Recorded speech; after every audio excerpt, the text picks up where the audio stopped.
Hello, we're going to make a start. I think there'll be a few more people joining us, but let's crack on. So hello and welcome to the 2022 Mothers at Home Matter annual online conference. My name is Becca and I'm on the committee for Mothers at Home Matter, helping with organising this conference and setting up local support groups. I'm just going to check. Can someone on the committee just check that I'm spotlighted at the moment? That'd be okay, thank you. Great. So welcome to anyone who's attending their first ever MAHM conference. We're so pleased that you could join us. We hope you come away from today feeling motivated and encouraged in your vital role as mothers. We also want to say a big welcome to our loyal and committed members who have been coming to conference year after year. Without your support, Mothers at Home Matter wouldn't be able to continue. So thank you. So thank you to everyone for joining us today. We've had over 100 people buy a ticket, which is brilliant. So I'm sure we'll have different numbers of people joining us throughout the day when they're able to. So most of us are much more used to Zoom now than we were a few years ago, but I just thought I'd share a few reminders. Please do keep yourselves on mute throughout the day, as that will make sure all our sound quality is as good as it can be. Please do use the chat box at the bottom of your screen to say hello to people, share your comments, observations, and ask any questions throughout the day. We'll be keeping an eye on it and drawing from the chat box throughout the conference. So please do share with everyone. We'll also be saving the chat, so if we can't respond to everything today, we'll be able to answer kind of after the conference. For those who haven't used Zoom much, you can either set your view to gallery view, which means you can see all the participants at the event. I think the maximum is usually about 25 screens per page if you're on a laptop or a computer, so there'll be a few pages of faces to scroll through. Or a more useful view for when someone's speaking, you can select speaker view, which means you only see the person who's talking. To change your view, you go to the top right of your screen, and there's a little icon like a Rubik's Cube, and you can select and switch between them depending on your preference. So I'm just going to quickly go through the outline of the day so you know what's coming up. So I'm just going to share my screen so you can see.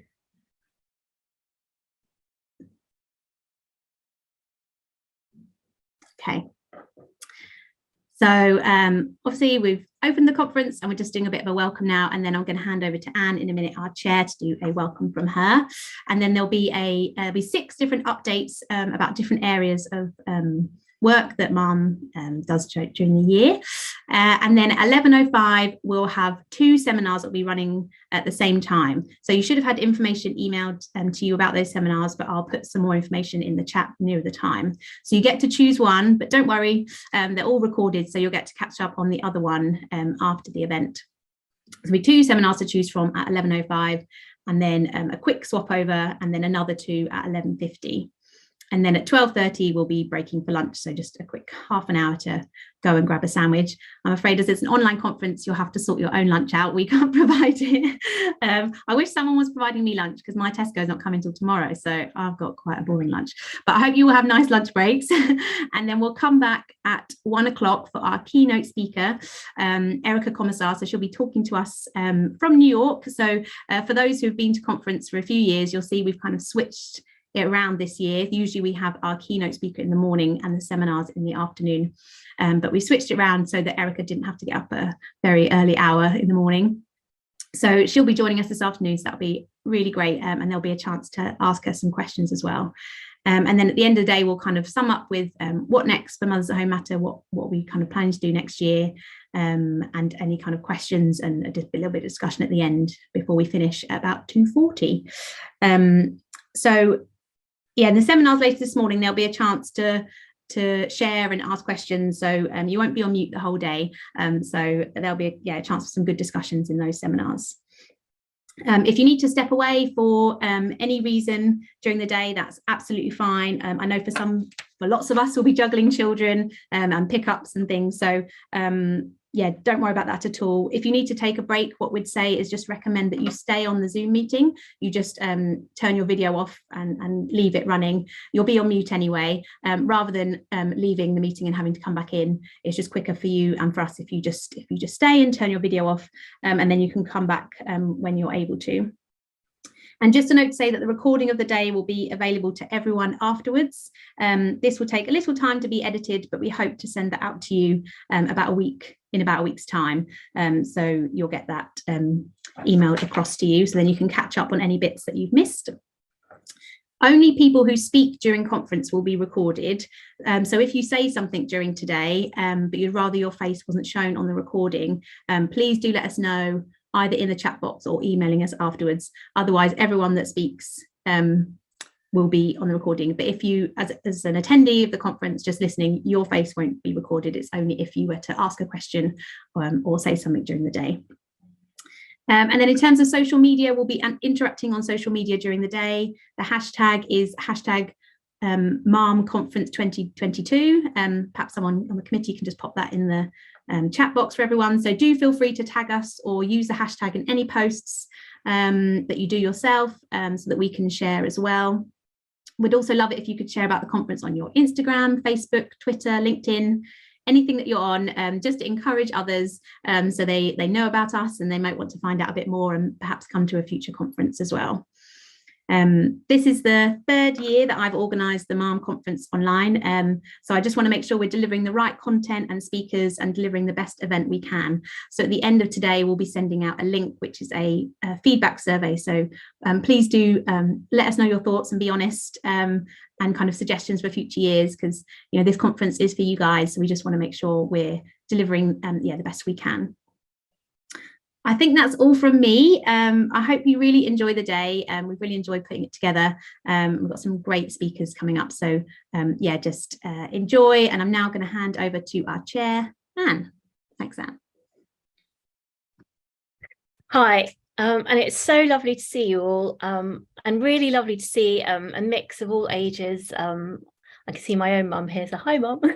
It's just so lovely to have grandparents here who've sort of been there, done that, and can just give us the wealth of your experience and have a sort of broader outlook, having been there at home or not, and able to give us your wisdom. So it's really lovely, and welcome everyone. I think one of the strengths of coming together is that we're coming together for a common goal. And in the world today, it's very challenging. There are so many loud noises which speak against the idea of being home, against the idea of giving of yourself in a way. And it's important to remember why we're here, what we're doing, the importance of raising children. It's not glamorous, it obviously doesn't pay very well, but it is really important, and raising children is really important. And there's something about the essence of motherhood which is really important, and it's something that we really don't want to lose. And I feel that this year is critical, really, as there will be a push for sort of greater childcare, affordable childcare, that this option to stay at home is not lost, and that it still remains an option for mothers. And this is really what we need to be fighting for, particularly this year. Mothers at Home Matter have two strands. One is support and one is campaigning. And I think just for the moment, I'd like to touch on the campaigning side, because as I said, I think it's really important this year. One of the, coming together, I think it's so important because I think it gives us a strength to work together. I was feeling a little downhearted the other day. There seems to be such a pull towards this push for affordable childcare, which is reasonable. The cost of living crisis is very difficult for families, but there are so many strong messages out, and it's very difficult to swim against that tide. But I received a message from somebody who said, "Thank you for articulating what I'm feeling," and I think it's the ability to just say something different to what is out there in society, and to come together to say it together, because together we're stronger. It's very difficult as individuals, but if we can speak up together, then we just help each other, and we make much further. We can do a lot more. So I'd like to, and I think one of the other things is this freedom to give others this choice, because at the moment it is very difficult to make the choice to be at home, both economically and sort of socially. But if we start, speaking about the importance of it, the joy of it, the magic that children bring, and I know it's challenging, it's certainly challenging, and it can be lonely, but I think one of the important things is to recognize the challenges, but how we can support mothers through those challenges, whether that's groups,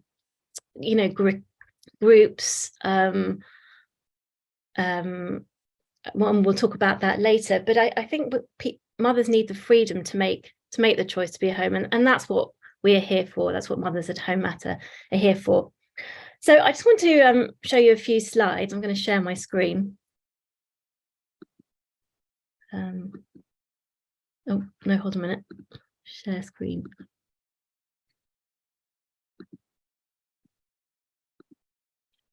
No.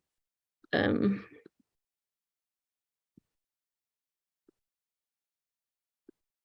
you all see that? Yeah. It's very difficult. Yeah, we can hear, we can see it. Yeah, it's good. Okay, great. Okay, so I think one of the big challenges is that this option is not seen as work, but it is really important work. And I love this quote from Khalil Gibran: "Work is love made visible." And I think it's so evident in the work we do. It is about love, and it's a long-term thing. It's not a short-term.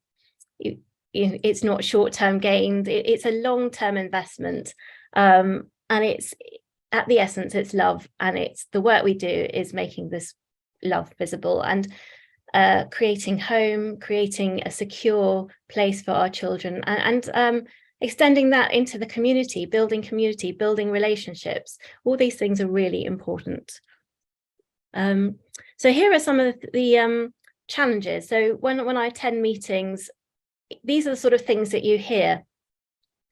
Lack of affordable childcare is hindering mothers from more productive work. It's a waste of talents. The economy won't grow if mothers are hindered from working. And I think these are the things that we need to just sort of question. We don't need to say no, we don't need to completely contradict it, but I think you need to be aware that these are what are being put out in society at the moment, and these are sort of things that we just need to question and say, is this really the case? Is the economy going to collapse if mothers take a couple of years out of the workplace? And maybe we should be looking about, rather than stopping mothers making this choice, helping mothers go back into the workplace later when the time is right. And I think Wani's going to talk about that a little bit later, because I know it is a fear that mothers have when they take time out of work, and it's something that we want to help mothers to be able to have confidence to take that time out, to develop their skills whilst they're in the home. I mean, they're developing lots of skills already, but to recognize what those skills are and to help them back in. So let's have a look at the next slide. Another thing is that a lack of affordable childcare is hindering mothers from more productive work. So because the work at home is not regarded as growth in GDP, it has no monetary value, it's not measured, and therefore we're seen as uneconomic units, and we don't pay taxes to the Treasury. So there's a lot of negativity around this work, and this is the sort of language that we just need to change, and put a counter narrative. And I think this is the really important work that we need to do now. And here's the other thing, that there's a lot of talk about the gender pay gap, and there is a gender pay gap, but as you can see from this slide, it's the arrival of children that causes gender pay gap. And the answer, which is coming from most people, or most organizations and most lobbyists, is that mothers have to go back to work to remove this gender pay gap. You can see that it's not a very good slide. You can't really see. Oops, hold on a minute. The pay of mothers goes down once you have a child. But the reality is that for many of us, when you have your child, your world completely changes. You know, what you prioritized before just doesn't seem to be important, or as important. I mean, as important as you have new values. So how do we take into account this desire to be with your children, to be with a family? It does mean either a loss of income, or it does mean a change in it does mean, you know, lessening our hours at work, but it's something that women want. So how do we still have it's about changing the narrative of gender equality, and looking at gender equality must include the choice to care, and we really need to look at how we change that narrative, so that there is real equality, which does include this value of care in the home. I think the answer is not sending everyone back to work as soon as possible. This is the other thing that comes up quite a bit, that mothers' mental health deteriorates by being home, and it's been proven by the pandemic. Well, the pandemic was an abnormal situation, and even those who love being home, and I include myself, found the pandemic very difficult at times. So again, we need to look at that narrative and provide a different narrative. The pandemic also allowed people to slow down, and I think mothers and fathers, actually I think it was fathers, also found that there were many benefits for being able to be at home more with the children. And also we need to look at the effect on mothers' health by separation from their babies at too early an age. So these are things that we're looking at the moment. What are mothers actually saying? There was the Department for Education did a survey. They've done one every year. They do one annually, and they put various questions to mothers, or mainly mothers, sometimes fathers, but I think that this one is mothers.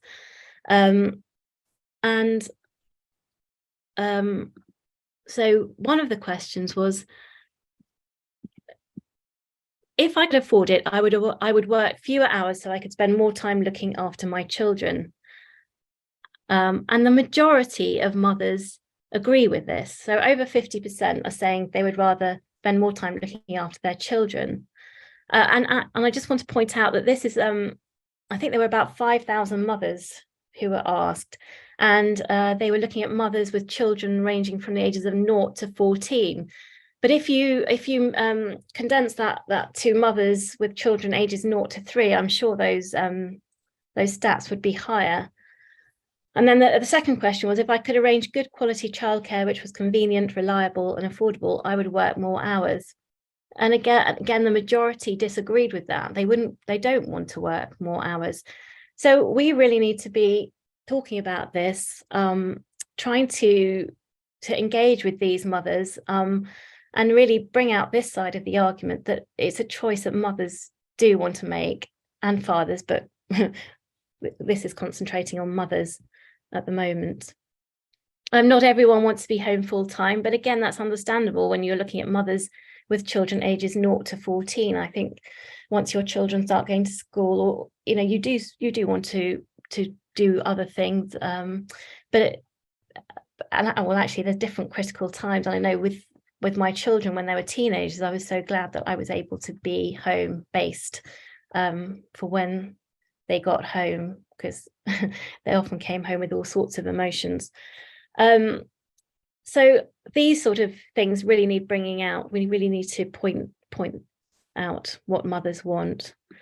Another survey which just came out yesterday from Centre for Social Justice It also found that most mothers with children under 3 wanted to have more time at home rather than go back to work too quickly.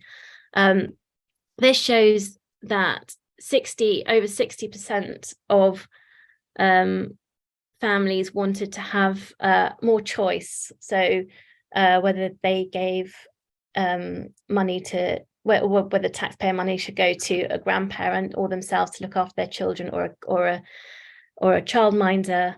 Only about 30% thought that it should go straight to a childcare provider, and a small percentage said they didn't know.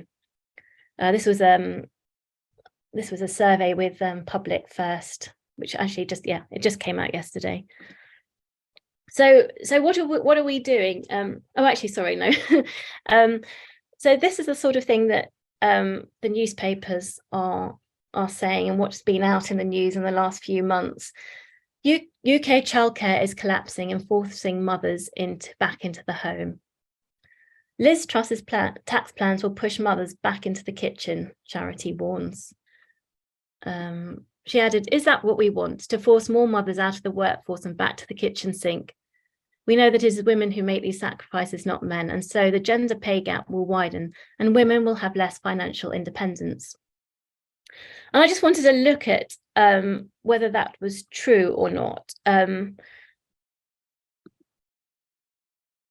My take on this is that actually this treasured option of being able to be at home was denied to mothers many years ago. It's actually a lot harder economically to be able to be at home, although it does actually depend on where you fall on the income scale and whether you have access to universal credit or not, whether you have a mortgage or whether you rent. It actually makes quite a big difference as to what options are available to you. So, for example, if you have a mortgage, you're less likely to be able to access universal credit, even if you're on the same household income as somebody who rents. So that actually determines some of your choices. So a lot of the arguments were saying that childcare on average takes up about 2/3 of your income. But if you think staying at home, you have to give up an income. That's the first thing. And then our tax system turns against you as a household unit. Our tax system is one of the only systems in the world that doesn't recognize the family relationship or the dependency. So that's the number of children, or I suppose I would be a dependent on that income, which makes it a lot harder for the primary earner to earn more disposable income, because as they start earning more, they start hitting the 40% tax rate, they start losing their child benefit earlier.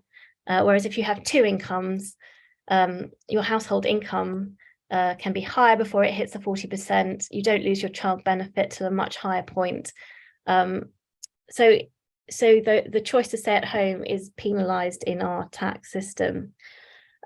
How well off you are needs to take into account how many dependents there are on that income, and that is the measure of poverty or wealth, that which is not happening at the moment. Tax is taken from an individual income and not the household income. And when you put on top of that, there is extra hours for free, extra free hours for childcare for working parents.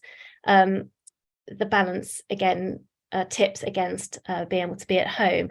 So the fear is if childcare becomes more and more subsidised and there is no similar option for parents who'd like to be at home or be at home more, you start to remove that choice even further. So this is really something we need to speak up about now. There is another thing, it's called the tax trap for those on universal credit. And a lot of people don't really understand this. It's not that easy to understand. It's quite complicated.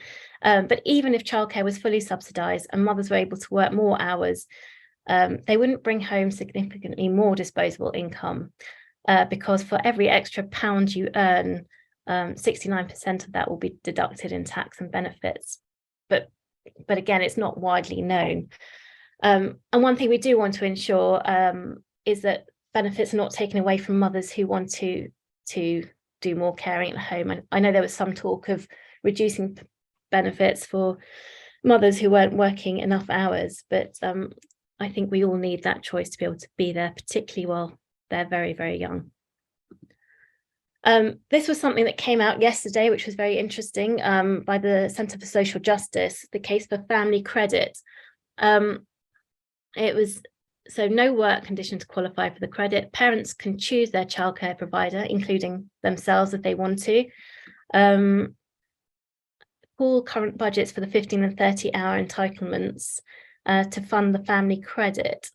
And then and parents then choose, they get given an entitlement. And I haven't actually read the report, so I can't tell you much about it at the moment, but it was quite interesting that it's talking about the choice and allowing parents choice. One thing we do need to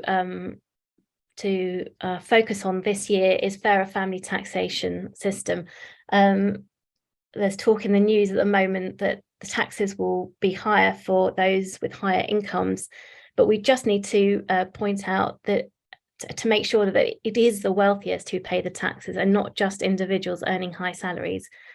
And it sounds incongruous, it sounds crazy to say that somebody on a £50,000 salary may actually be in the poorer half of the population, but that is actually the case. So if you have a high rent or a high mortgage and you have 2 or 3 dependents on that one income, you may well be in the lower half of the population, but you will still be paying the higher rate of tax, and you will also be losing your child benefit.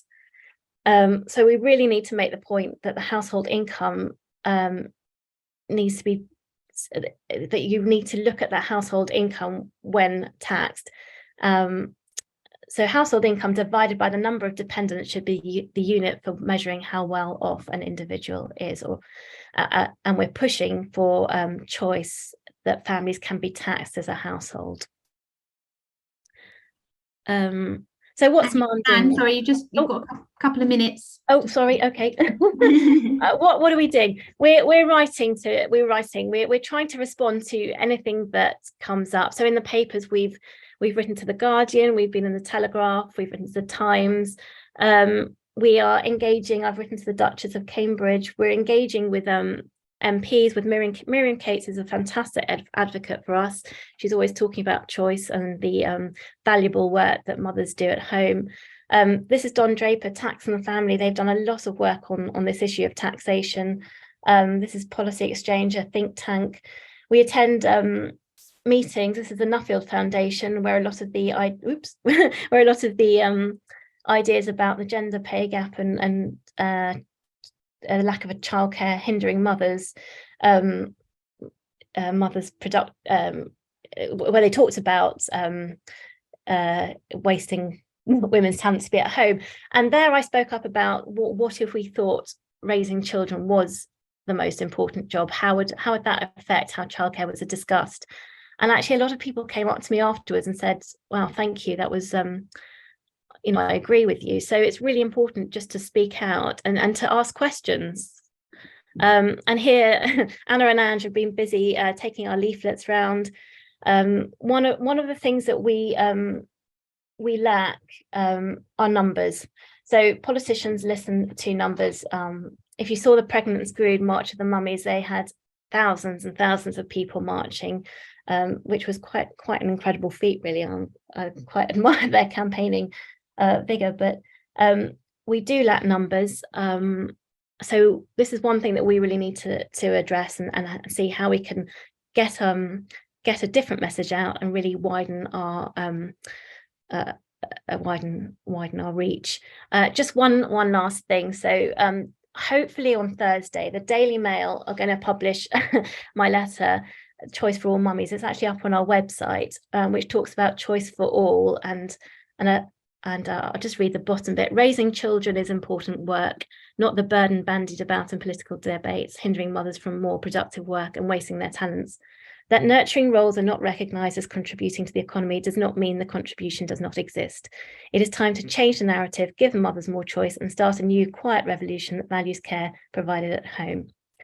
But do look on our website.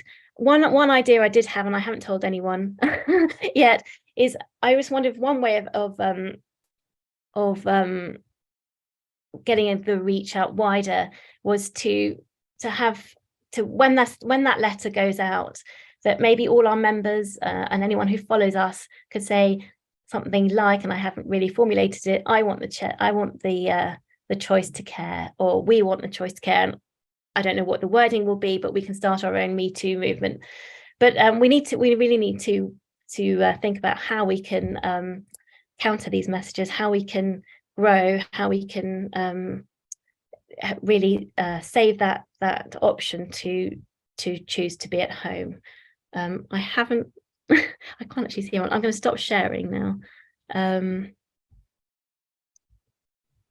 There's quite a lot I've missed out, but Becca, shall I go back to you so you can move on? I'm just worried time. I might have a bit of time at the end of the updates to come back to you, Anne, for like a bit of a sum up. But we've just got 6 different people now who are going to share some updates of areas that they look after, just to kind of give you an idea of the different things that Mothers at Home Matter is up to. So I'm going to hand over to Lauren, who's going to kick us off.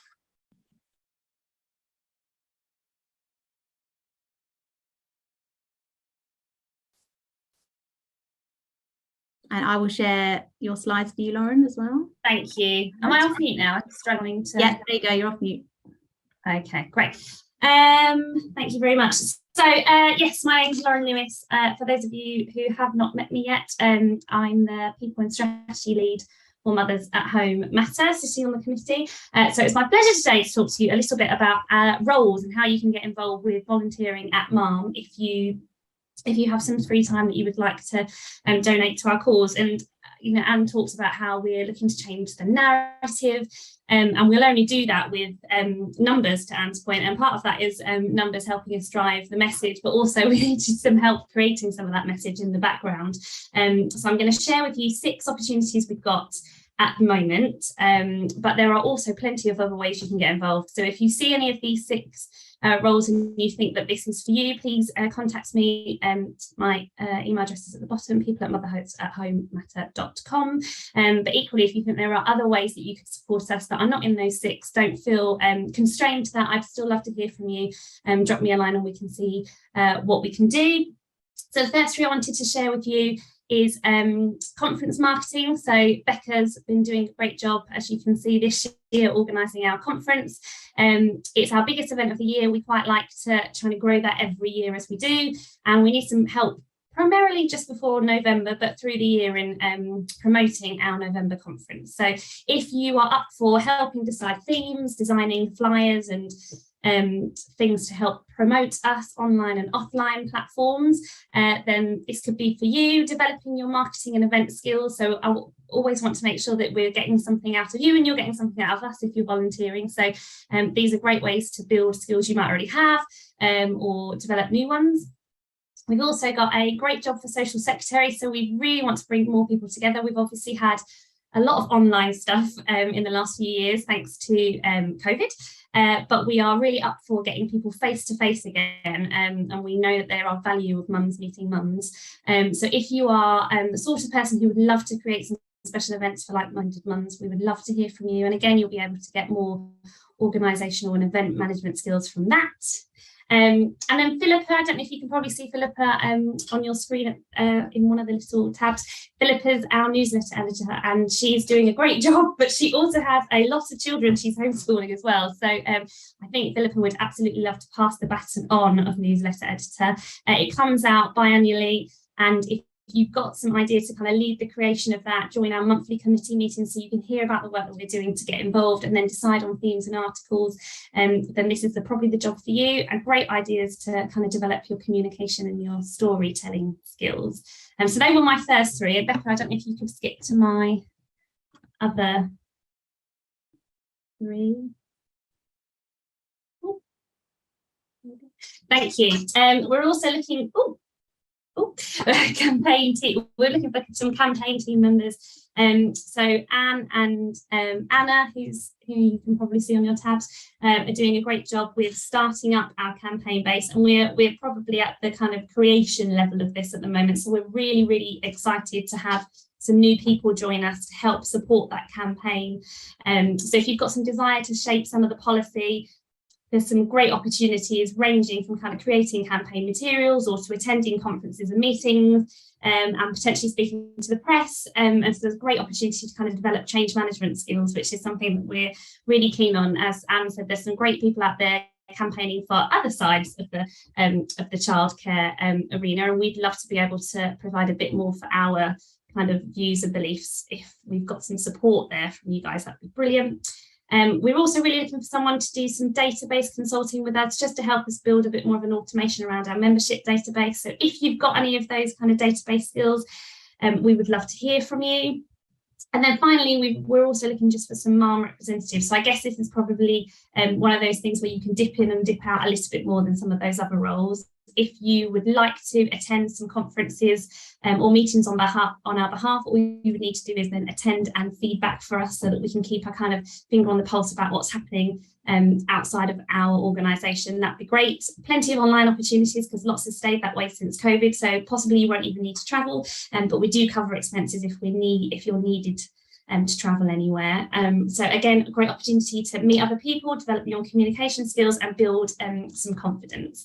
So those are the 6 roles we've got. And like I said, you can see the email address at the bottom. We'd love to hear from you. I just thought it would be helpful to put a bit of a slide about what you would get from joining from us. So I've been volunteering with Mothers at Home Matter about 18 months now, and I've been having a great time. So one of the kind of positives I put in there is working with a lovely bunch of volunteers. There's some great ladies on the committee with me, and some other people who help and support us, and I've been having a blast on top of kind of keeping my brain active with something outside of motherhood. So that's been really helpful. I've been able to put some of my current skills to good use.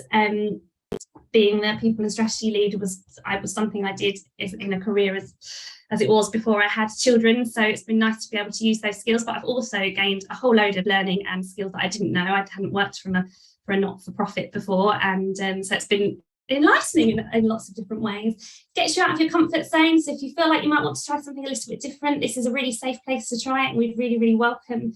We'll happily help people. If it's not a job you've done before, we'll happily help you with the skills to get there. So if there's something you're interested in, please do let us know. It is a great experience if and when you decided to return to the workplace. This is something great to have from a reference perspective on your CV. And then the other one, which I love, which is you can make a difference to other mums. So there's lots and lots of stuff that we're sharing here today. And I saw some chat on the box earlier about, I feel that way. Actually, I'd love it to not be so silent. We're sharing those things, and the opportunity for us to do that is there. It's just we really need some wider hands to the deck to be able to share that more widely. So we'd love to hear from you. I don't know if there's anything anyone else wanted to add around the roles, and if you've got any questions, I think Becca said there's a little bit of time at the end of sharing these updates. So thank you very much. Thanks, Becca. Great, thank you, Lauren. And then we're going to do a social media update now. So we've got 3 different people working on social media at the moment, but I'll start with Kat, please. You can come off mute and give your update. I'll share the screen again. Thanks, Becca. Hi everyone, so I'm Kat. I'm the social media manager at MAHM. So I'm responsible for content creation and getting everything out on Facebook, Twitter and Instagram. We've also got other people, as Becca said, who you're going to hear from straight after me. So first thing I'm going to do an annoying plug. If you're not following us on Instagram, our handle is mothers_at_home_matter. Try saying that when you've had a glass of wine. And then our Facebook one is up there as well, Mothers at Home Matter. And then Twitter, it's Mums Dads Matter. If you're not following us, which hopefully most of you are, please do follow us and tag us in anything that you think is relevant. Fun fact, I even looked up some stats for social media, is that people are most likely to look into something or trust something when it's something that's shared by their friends or family. So you might think that liking our post or sharing our post doesn't really have much of an impact, but actually your one click of a button or click of a thumb on your screen can reach actually much wider than what we can do on our own. So if you can share and tag Mothers at Home Matter, just think actually you could be reaching a mum who's feeling really quite lonely, quite isolated, because the number of messages I get on our Instagram especially saying, I wish I'd found you sooner. You know, you're saying everything that I've believed. I felt really alone. Now we want to get the word out there. And as Anne and the others have said, like, you know, we could start a quiet revolution. Well, I'm here to say we need to make it a bit louder. So if you can share some stuff, make a bit of noise, then actually people are going to start listening to us a bit more. So that's the first thing. The other thing is I myself heard about Mothers at Home Matter through a friend, through word of mouth. And so actually, if I had never had a conversation with that friend, I wouldn't have known about it necessarily. So please get talking about us, get sharing, get liking, and get commenting. If you can comment on our posts, start conversations off, we again reach a far wider audience than we could do so on our own, because there's lovely things called Instagram algorithms, which are these magical things that happen. And so if more people react, then more people will see what we're doing. As Anne said, I'm not going to repeat too much. More of our posts recently have been focused on articles and our campaigning, and actually we've gained quite a lot of traction through those. So hopefully we can get the ball rolling and get conversations started. And we're not just here to increase our numbers for the sake of increasing our numbers on our social media platforms. We're here because we want to support mums like you. So again, if you can do anything you can to help us share, then that would be great. I don't want to keep repeating myself. The final thing is not so much to do with social media, but as some of the girls shared earlier, we've got flyers that we've just printed and hopefully you've received, if you're a member, within our newsletters. And that's a fantastic way of also getting our message out there. For today, if you're going to share anything on social media, please use the hashtag shown on the screen. So it's hashtag MAHM Conference 2022. I'll do my best to share stuff as we're going throughout the day. And then finally, the next slide is our YouTube channel. So hopefully some of you have seen about our tea talks that the fabulous Anna and Anne have been doing. So if you want to sign on to our YouTube channel or subscribe, can I have the next slide, please, Becca? Yeah. Thank you. All the details are on the next slide. There we go, Mothers at Home Matter YouTube channel. So any video content is also on there, and there's some great stuff. So that's it from me. Share, like, tag, use a hashtag, and yeah, that's what I say. Thanks. Kat, can I just add one thing? One thing I've found recently, and I've only just started doing it, and I've only just started being brave enough to do it, is I was following the Pregnant Screwed and people talking about it. If I found something which I thought was really not right or untruthful or whatever, I just started asking questions, and the thing is, they start to see you with the whole list of their followers as well. So and it might ring true for one or two people, but then that's another way of getting out, changing the narrative. And actually questions is a good thing rather than just sort of stating your own opinion. But absolutely. And also copy you, hashtag you Mothers at Home Matter, or at Mothers at Home Matter. If you tag Mothers at Home Matter, I will see it on whichever social media platform you've tagged us in, and then I can comment from Mothers at Home Matter account. So yes, absolutely, always tag us, and we'll do our best to get back to them. And also, when you're using Twitter, if anyone uses Twitter, sort of copy as many people in as you can at different and the newspapers and Women's Hour particularly, because we want to go on there. Yeah. Yes. Great. Thank you, Kat. You're welcome. Right, passing over to Tamsin, talk about Facebook. Hello, can everybody hear me? Yeah. Okay, we're still on screen share, which I don't mind. I don't have anything to share. I'll stop. Just talk at you and then share the link to our Facebook group. So we have a Facebook group on Facebook. I'm just going to drop the link in here. I work with the committee, and I am the head of the enhanced pillar. So that's like enhancing the status, the self-esteem of mothers at home. I felt very lost when I became a mother, because I had been very professional, and everything that I had used to validate myself had been external. And then this little bundle of joy came along, and I definitely knew I didn't want to go back to the office, but I was like, okay, now I'm not quite sure how I value myself or what I do with myself or how I, embody this within me. And I finally found mom after about, I think Zara was over a year. She was about 18 months old. And I kind of felt like I'd come home. So I really, I treasure this organization very much. And enhancing what mothers do for me is a mission of my life, I guess. I can't stress to people enough when I speak to them how wonderful I think the role of being a mother at home is and what an important job it is. Hence why we have this Facebook group for people to come and join. It's a place to come and be buoyed up. We try to make it not a positive, you must come in and put a brave face on kind of thing, but try and approach motherhood from a perspective of really seeing that from the ground up, you're doing some of the most important work that I see in society to date. And but at the same time, you still need your own village where you can come and get support if you're having a rough day. And that is what the Facebook group is for, to come and have, be buoyed up by other women around you. If you're questioning yourself, if you're wondering if actually what you're doing is right, because sometimes we do, well, quite often we always do. And that's where you can come. We run a couple of challenges. I've done one challenge in there before, just about all of you, which is kind of like really stepping back into all of us. One of the things that I find is also part of the narrative is when you become a mother, if you only want to be a mother, you lose yourself in motherhood. And I believe that actually there's part of us that's kind of unlocked when we become mothers, that there's something new for us to find and new for us to embody. And so it's coming back to who we always were, instead of this external person that we have become to fit in with society without children. So that's kind of that's the Facebook group in a whole, and a little bit about me and how I found Mom, and my small tuppence worth on what motherhood is, and how I think it's just so wonderful.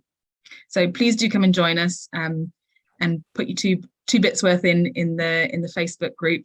I think we're all on a similar journey, and it's just so wonderful to be able to connect with other like-minded mothers. So thank you very much. Wonderful. Thank you, Tamsin. And Roxana, if you could talk a little bit about LinkedIn, please. Yes, so LinkedIn is not the most obvious platform to use for us because it's a professional platform, but there's a huge representation of working moms, and there's even special groups on there for working moms.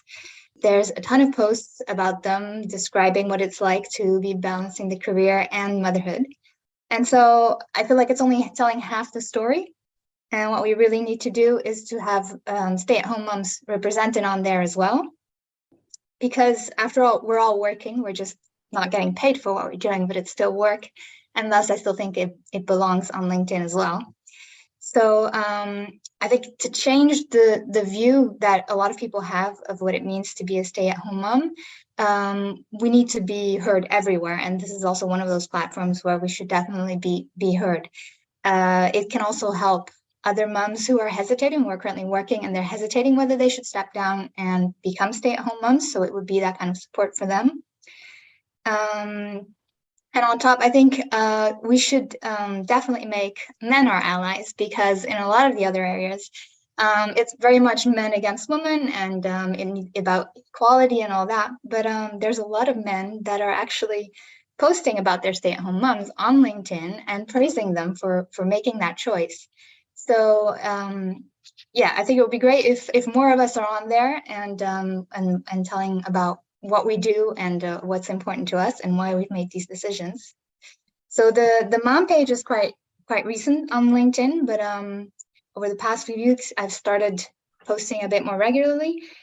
We've gone from 28 to 46 followers, so we're still very small. But if all of you could go on there and start following, and if you don't have an account, I'm very happy to help as well with setting that up and helping you create a profile for a stay-at-home mom on a professional network. So I'll drop the link as well in the chat so that you can go straight to the page. And I'll drop the email as well. So I'm reach about mom.netherlands@gmail.com. So if you have any questions, you can reach me through there. Great. Thank you, Roxana. Lovely. Moving swiftly on to Philippa to talk about the website. I will share my screen so you can. Fantastic. Thank you, Becca. Can everyone hear me okay? Yep. Excellent. Okay, I'm going to be quick with this because I'm conscious of time. So I'm just going to give a quick website update. Obviously, this is the platform that most people come to when they hear about MAHM. So just a quick run through with analytics. It's been a really positive year. We're up by 46% from last year. And we've reached 9.9 thousand unique visitors this year. So, you know, we're gradually, as our presence is felt on the web and in social media, we're gradually climbing up, which is great. Obviously, lots of people from all over the world visit us. Majority is in the UK, about 16% is in North America, a wide peppering across Europe and then the rest of the world. The spikes on the graph generally relate to a social media campaign or when we've sent a newsletter out. So that's always encouraging to see the feedback. Can we have the next slide, please, Becca?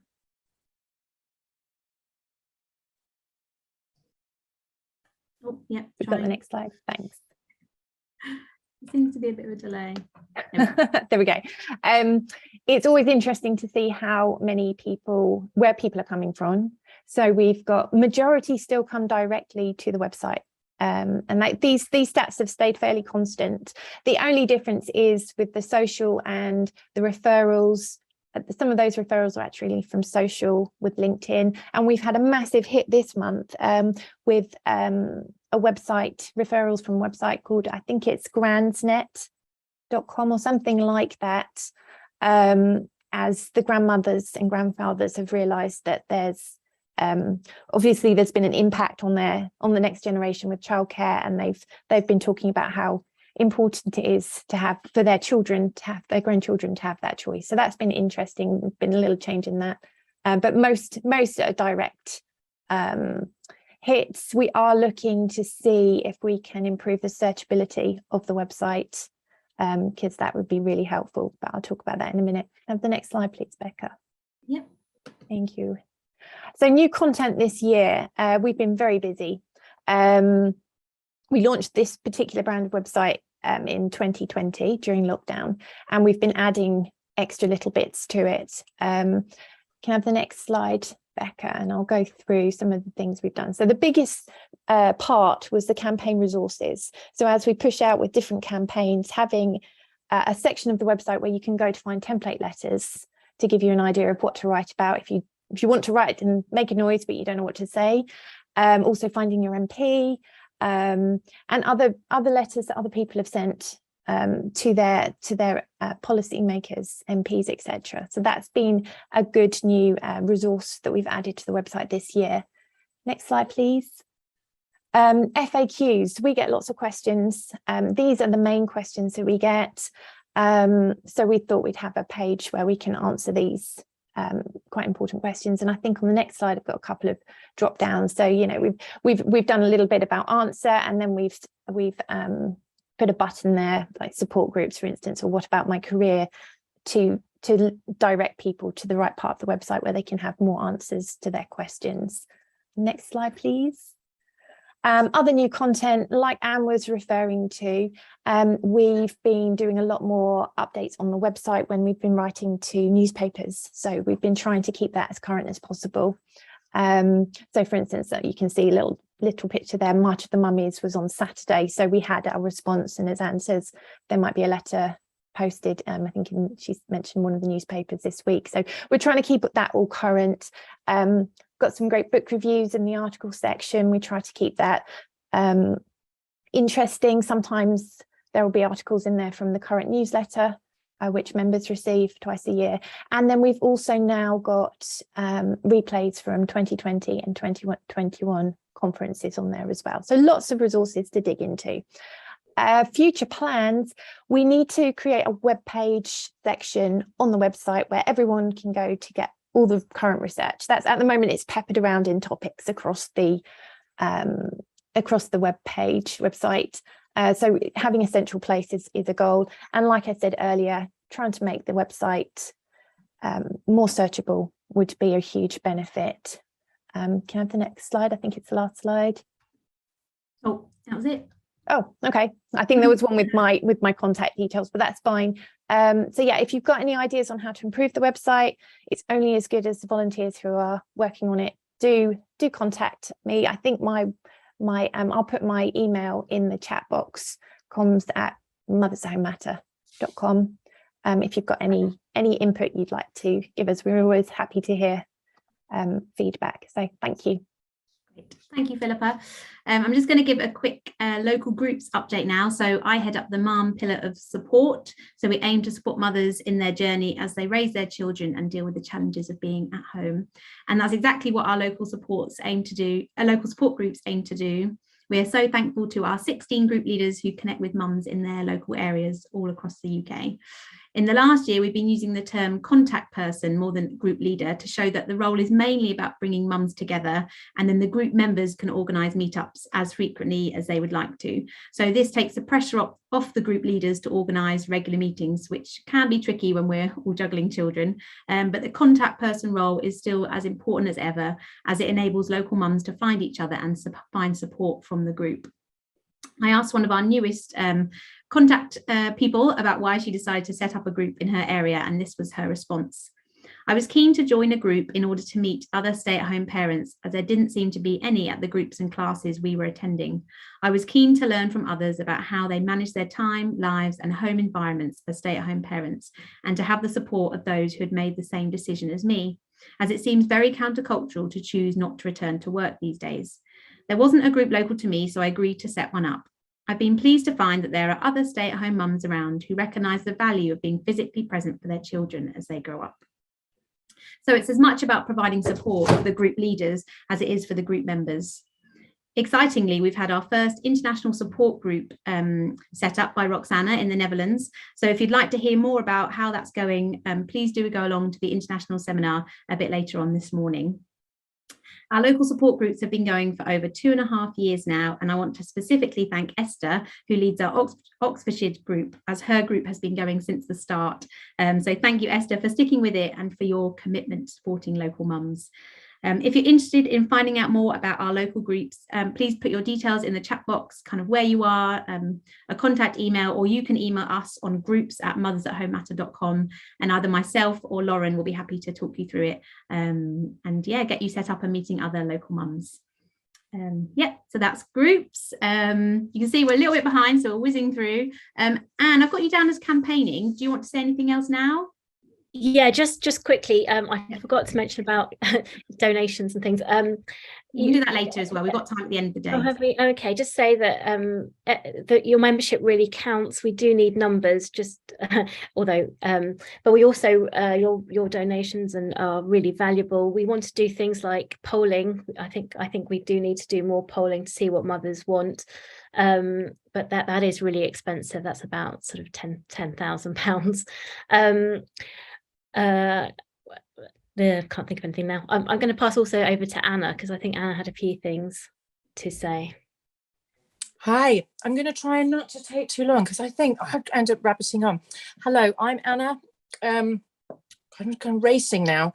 My kind of part of the campaigning is slightly winging it, but I come from a community perspective. I live in a mill town near Huddersfield, and I feel like the roots have got it. If we can go from the roots, and we are the roots, you are the roots. And I feel like if we empower parents, mothers at a local level, we can influence wider society. And I've just got a couple of points, I won't go on, about what can be done. And there's some of the things that we have done in our village. I'm not putting pressure on you to go and do a load of stuff because you're all knackered. But I would say that speak, open up the conversation, talk about what you do, talk about it as work, and talk about other people about it and how valuable it is. I'm part of a community toddler group that's run by 5 full-time parents, and we have got links with our council now. So I've done a talk. Basically, a councilwoman came in to our kitchen, and I basically said to her that you can't have a community without people in it to support it. And so she said, right, I want you to come and talk. So I did a talk at a partnership meeting about if we improve the perception of full-time parents, it benefits family and communities. And you know what? She turned around, she's like, not even considered any of this. And then I basically went and did a talk at the WI, which I was a little bit scared about, but we had a great Can you just say what the WI is? The Women's Institute. Women, it's not all about jam and buns, but we do that. And we have quite an active one. And after I did the talk at the partnership meeting, which is to do with the government are trying to start up the Sure Start centres again. And they're looking to how they can support parents. And so my big thing was that is if you need to look at parents who are actually at home caring, because if you lose those people, you lose a big part of community, basically, that sustains all of us. And so I did a talk at the partnership meeting, which had social workers, had some police there. There were like 30 members of the council. And this is all to do with the contact that we now have in our community, because we talk about these things at our table in our toddler group. I have Mothers at Home Matter leaflets. We have books by Steve Biddulph. We've got all of that stuff. So you're informing parents, paid working parents who come in, the mums, the dads.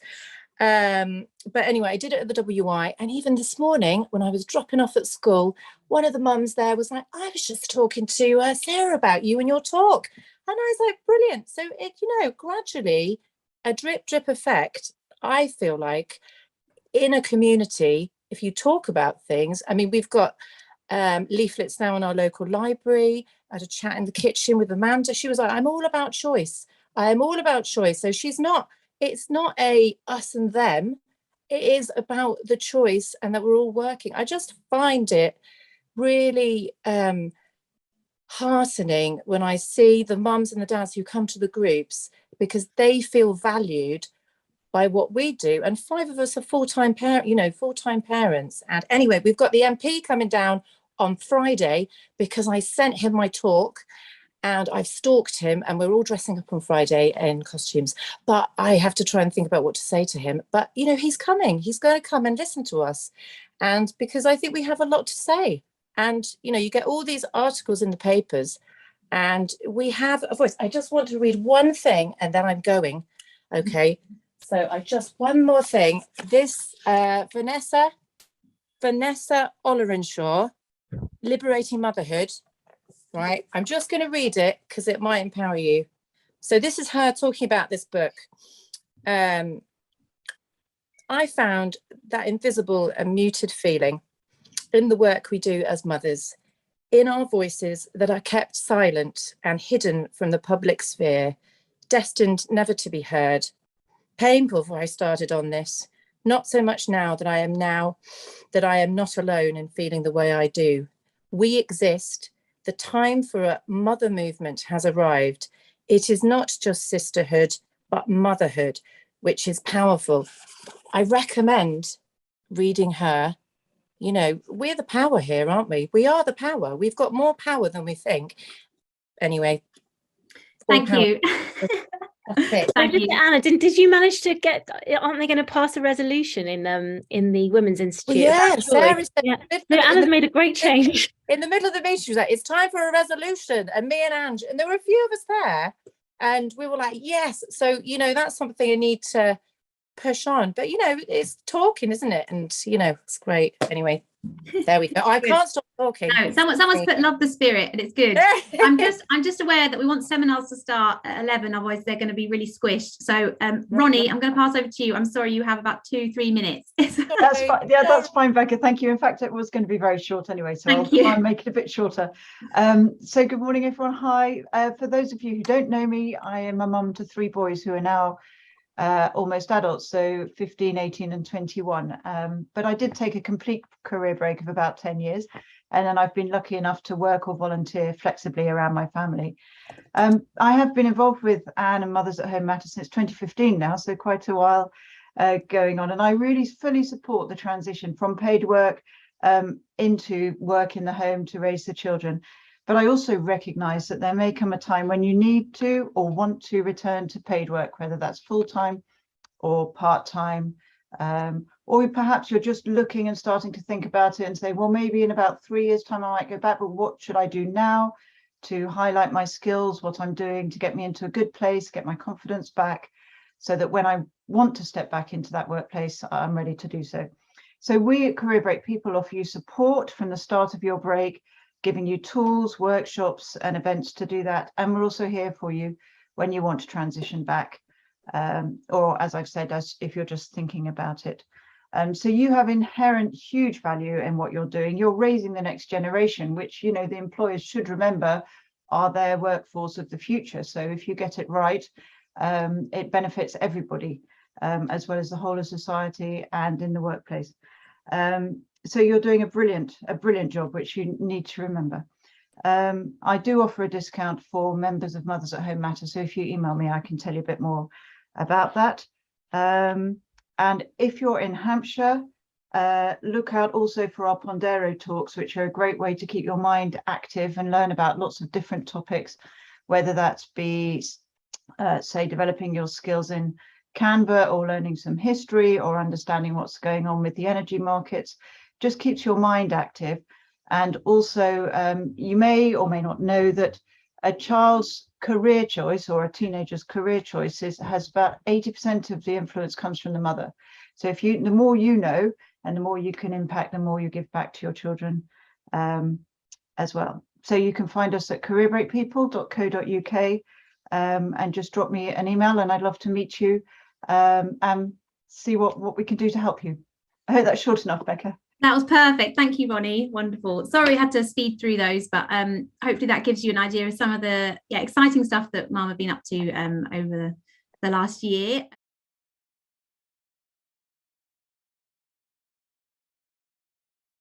So welcome back, everyone. And really, we had a really great morning. So thank you all for participating, and thank you to all our speakers and seminar speakers. I'm really delighted to welcome Erica.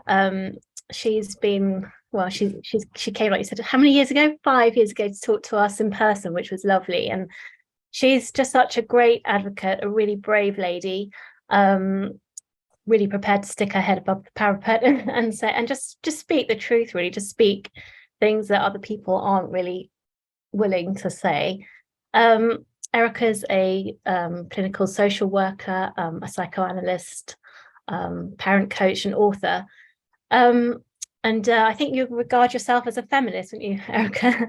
And I was quite interested because I was listening to one of a little clip of you yourself, and you said feminism is about choice, but it's about having the information to make that choice. It's not about just being self-focused, but just thinking what those choices, what's the it was never to be it was about, you know, what you do with that choice and how that affects others, because we live in this in an interdependent world. We're not independent, we are dependent on others. And so you said that your book was there really so to provide information so that parents could make the best choice, having the information available to them. You also spoke about giving voice to the voiceless, the children. So when you came to us 5 years ago, you spoke about your first book, Why Prioritizing Motherhood in the First 3 Years Matters. And then a little later, you've written a second book, Chicken Little, The Sky Isn't Falling. So I think you're talking about the two critical periods in child development, the first 3 years of their life, and also the adolescent period, in which I think the brain undergoes quite a lot of changes. And you're here to talk about resilience in ourselves and how to raise resilient children. And I don't think I've got anything more but to hand over to you and say thank you so much for coming and talking to us. So thank you. Well, thank you for having me. I always feel that you're my friends on the other side of the ocean. You know, I think you're fighting the fight that I fight in America, and try to fight wherever I'm asked to speak. But so thank you for having me. So, I mean, I thought we could just start today by talking about why we're talking about this, and why I write the books that I do, and why I write the articles that I do, which is that we have a mental health crisis. We have a mental health crisis. Jen, could you go to the next slide? We have a mental health crisis in the United States. We have a mental health crisis in the UK, in Europe, pretty much everywhere at this point. And it's a crisis for children and adolescents. It's also a crisis for adults. I mean, I think in the UK, 1 in 10 children, and this figure I think is higher now, 1 in 10 children are being diagnosed with a mental health disorder. 50% of all mental illness in the UK is diagnosed before the age of 14. And there's been a 25% increase in referrals to child and adolescent mental health services, and that's in the UK. Our statistics are even worse, and I suspect yours are too at this point. And I can just say in America, we also, have a crisis in adults. I would say many adults are being medicated with psychopharmacological medications. I would say half of the adults in America are on some kind of sleep aid.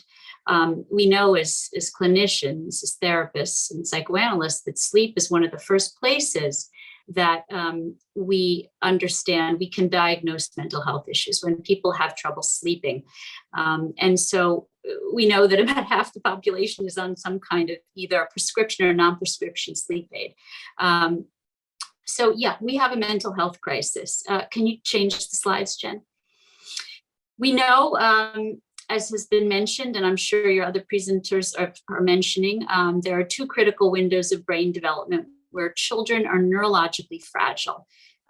They are the most susceptible to the impact of environmental stress. And the environment is, there's a lot of things in the environment, but mostly in the first 3 years, it's you. So we know that the first 3 years, 0 to 3, by the age of 3, 85% of a child's right brain or social emotional brain, the part of the brain that's necessary for mental health, and I'll talk a little bit in detail about that, is developed. That means that in the first critical window of development, it's really important that a child's environment is sensitive, empathic, consistent, and that they have the presence of a primary attachment figure as much as possible to help to deal with buffering that stress and regulating those emotions. The second critical window of development is 9 to 25. In that period of development, a lot of the same things are happening that happens in the first critical window, interestingly, except rather than the brain growing, it's overgrown. Think about an overgrown bush in your garden, and it's being pruned, cut back, reorganizing. And in that critical window, the environment is also very, very critical. So I'm teeing us up so we can talk about the importance of mothers and then talk about mothers' mental health. So Jen, can you go to the next slide?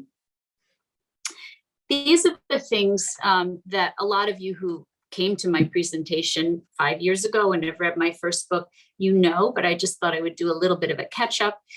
These are the reasons why mothers are so critical and why their mental health is so critical to children's mental health. Because mothers are the central nervous system for babies in the first year. Babies are born so neurologically fragile and helpless and dependent that they are really dependent on us to be their central nervous system. There are 4 functions that are really critical for children in the first, in the first 3 years. We'll talk about the first 3 years, but these are also in the adolescent period. Emotional regulation. Mothers or primary attachment figures do an incredible amount of emotional regulation from moment to moment. Every time a mother soothes a baby who's in distress, they are regulating that baby's emotions and bringing them back to what we call emotional homeostasis, so their emotions don't go too high or too low. They also buffer children from stress. Again, that's done in the first 3 years. Guess what? It's also done in adolescence. Parents do a lot of buffering. You can't buffer your children from all stress, nor would you want to, because they've never developed resilience. They have to be exposed, just like with our immune system, we have to be exposed. We don't want to be overexposed. So the stress protection is really important. That's a very important function that parents play. socialization. We teach children how to interact and relate to intimate others, but also to friends, and to be able to be social in the world. And biologically, we help children with hormones, nurturing hormones. We help to produce in children oxytocin, which is a nurturing hormone, which keeps them well, interestingly, because oxytocin is associated with physical and emotional wellness, but it's also associated with attachment, the ability to connect with others deeply. Can I check in, Becca? Because I see a lot of people are having trouble with their sound. Is this true, or should I continue? I think a couple of people just said about slides, but a lot of other people have said they can see the slides. So okay, so I'm okay, right? I Keep think going. Can I just, if you're on an iPhone or an iPad, sometimes if you swipe across, then you can see slides. You just see different viewing screens. Yeah. Okay. Okay. Should I continue? I'll continue. Yeah. Okay. So can we go to the next slide, Jen? So let's talk about mothers. So we know that mothers are important, but let's talk about how mothers or primary attachment figures, how their mental health and health is critical to children's health. There is a ton of research about the importance of mothers' emotional health and well-being to the emotional health and well-being of children. And I'm going to go through a number of things that are really important for mothers to be aware of, because these are critical to raising healthy and resilient children. So first and foremost, we have to know that we're well to create well children. Emotional stability. So it sounds like a given, right? But without a sense of emotional stability, we cannot generationally pass on to our children, because this is not passed on genetically. There are some genetic things like sensitivity is passed down genetically, sensitivity to stress, neurological and increased neurological fragility. That's passed down actually genetically. They found a marker for that. But there actually is no marker for mental illness. There's only, there are markers for maybe schizophrenia, but in terms of anxiety, depression, which is what we're seeing in children, there's no genetic marker, only a marker for sensitivity to stress, which can lead to mental illness. So what we do know is that a mother's emotional stability is critical to a child's emotional stability. And that sensitive empathic nurturing, there was a very important piece of research by Michael Meany, who said that animals who licked and groomed their young passed down the ability to lick and groom their young to their babies. But the mothers who did not lick and groom them, who did not nurture, did not pass down that ability to nurture to their young. And that's really important because we understand,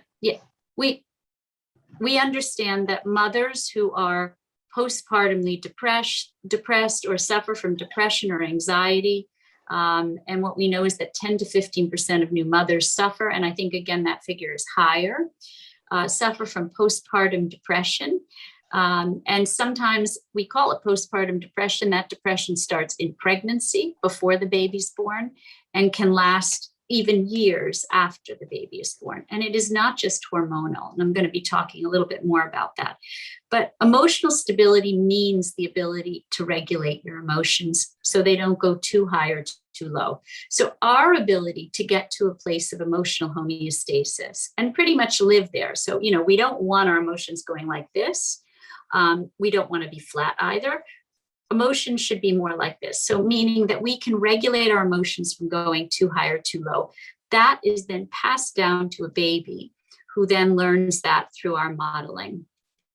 Can we go to the next slide, Jen? So a little bit more about postpartum depression. Symptoms include depression, mood swings, anxiety, and pervasive boredom. Let's talk about boredom. Can we look at the next slide? So boredom in mothers is something that society tells us is normal. And of course, a little bit of boredom is normal in everyone, doing anything, any work that we may do, any major tasks we take on in life. We're going to have moments of boredom, but pervasive boredom or boredom caring for your child is not normal. And it is, we're told by society that it's so normal that we should go back to our jobs outside of the home because raising babies is boring. And this is actually a really destructive message in society. It is actually encouraged mothers to dissociate from babies. And so you could say postpartum depression is already a dissociation from nurturing, and usually has its roots in having had a mother who struggled with mothering, either resented it or was depressed or anxious or had trouble attaching. If you've had difficulties in your own experience of having been a child with a mother who struggled, it often doesn't come out until you have a baby. So what can come out when you have a baby? Interestingly, I always say giving birth is a psychotic experience, meaning when you give birth, it either transforms. It's a little bit like everybody's talking about psychedelics. It's like a psychedelic experience. It's like taking mushrooms, right? You're either going to have this transformational, oh my God, this baby is the best thing since the invention of the refrigerator. I love it. I feel more connected to this baby than anything in the world. And usually that's because your own experience of being an infant that you can't remember, pre-conscious memory in the first 3 years, is expressed in that experience of birth. If you did not have a great experience of attachment in that first 3 years, it often gets expressed in that experience of birth. A door gets opened to the past that is very hard to close. And we don't talk about this because no one talks about in society the origins of things, but we know that boredom is often overlooked as a sign of postpartum depression and swept under the rug. We also know that boredom can be a sign that, remember I said that nurturing is connected to oxytocin production, that love hormone. Boredom can be a sign of irregular oxytocin production. Again, because oxytocin production and the receptors that catch the oxytocin are also passed down generationally. If you didn't have that experience in early childhood, it may be hard for you to have it when you have a baby. Now, the good news is this is repairable. Psychotherapy, talk psychotherapy, not cognitive behavioral therapy, but actually psychodynamic or psychoanalytic feelings-oriented therapy can actually physically heal the brain. There's a book by a man named Alan Shore called The Art of Psychotherapy, The Science and Art of Psychotherapy, which actually has a lot of research. He's a collector of research like myself, has a lot of research on how psychotherapy can change the architecture of the brain, even in adulthood. So the good news is this is repairable. Can you go to the next page? Thank you. Another thing that's really important is self-esteem, but I can't talk to you about self-esteem as mothers without talking about self-awareness. There is no self-esteem without self-awareness, what we call a self-observing ego. The ability to observe oneself objectively is critical for emotional well-being and also for raising healthy children. If we can't be positively critical of ourselves, meaning observe ourselves in terms of, are we patient? Do we lose our temper? Are we present enough? Do we feel bored? Is the boredom connected to something in our past? Are we feeling resentful of the baby in the moment? Why? Where is that coming from? All of these things have to do with self-awareness, which is directly connected to self-esteem. Because what we know is that self-esteem is not, as people mistakenly believe, it is not being positive about ourselves all the time, nor is it being harshly critical of ourselves all the time. It is what we call integration. It is the ability to see ourselves somewhat objectively and to know our strengths and to know our weaknesses. And as a result of knowing our strengths and weaknesses, we can work on ourselves. If we are in a defensive state and cannot see ourselves clearly, we cannot work on ourselves. We stay in a state of denial, and we cannot help our children. And we know that self-esteem is modeled for children. If you have good self-esteem and if you are self-aware, that is modeled for children. If you are not self-aware and do not have that integrated sense of yourself, that cannot be passed down to children. We know that mothers who are very emotionally insecure pass that emotional insecurity and anxiety and fear down to their children. Can we go to the next slide? Yeah. Healthy attachment security. Now, I know as a group, you've studied this, you talk about this, and it is really critical. And I've talked to you about this in other talks I've given. Attachment patterns last a lifetime and are passed down generationally. Essentially, there are three unfortunate attachment disorders. And there's one healthy, secure attachment condition. What we're looking for is to create a healthy and secure attachment with our children. And that really does take 3 years. It's really mistakenly understood to be the first few months because people get bonding confused with attachment. Bonding is that first, I love my baby loves me. It's almost the oxytocin sort of exchange between a mother and a baby. That's kind of a bonding experience.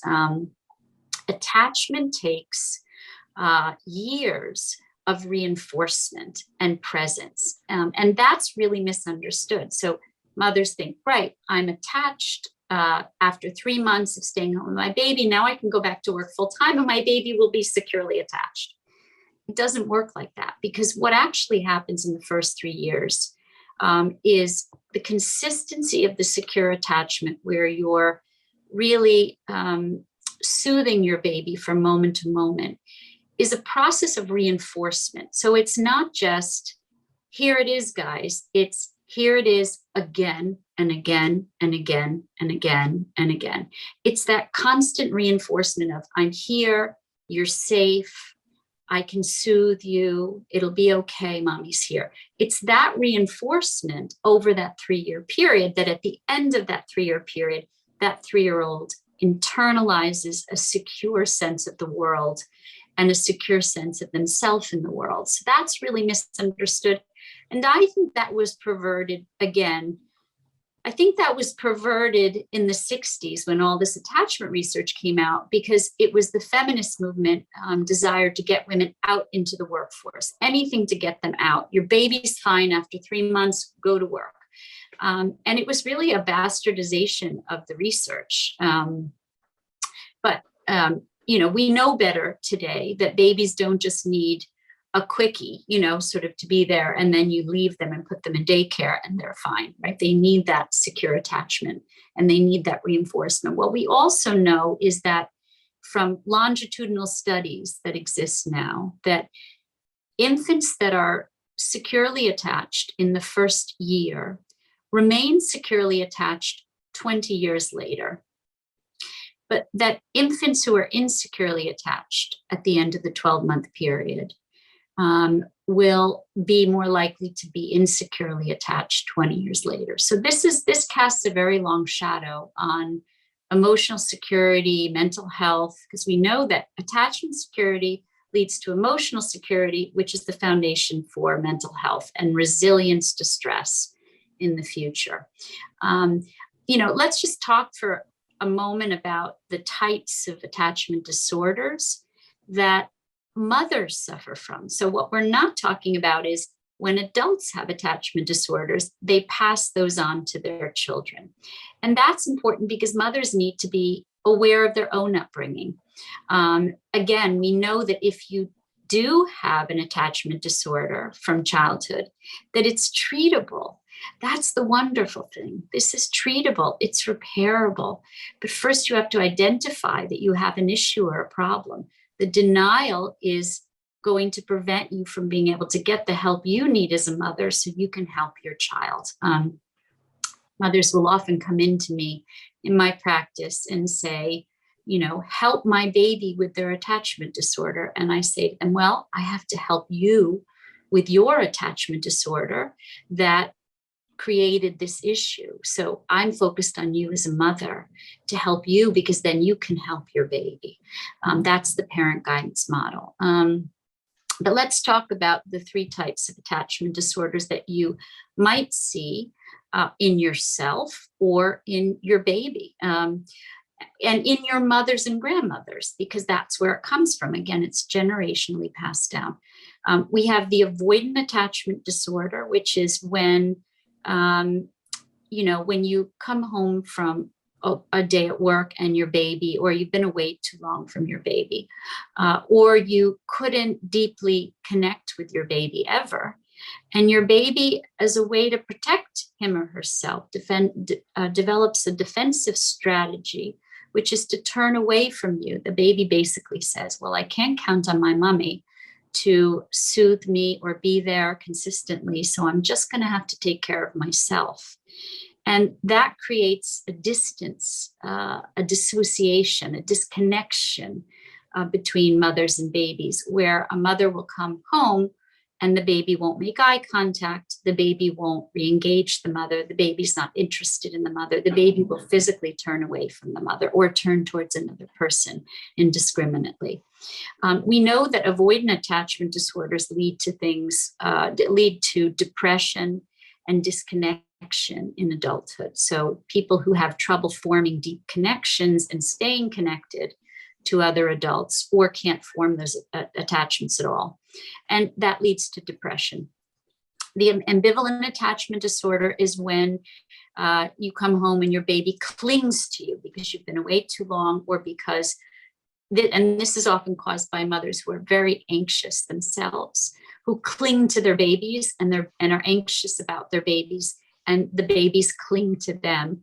And sometimes it can also be just a mother who leaves the baby and comes back, and the baby is very anxious, that clingy.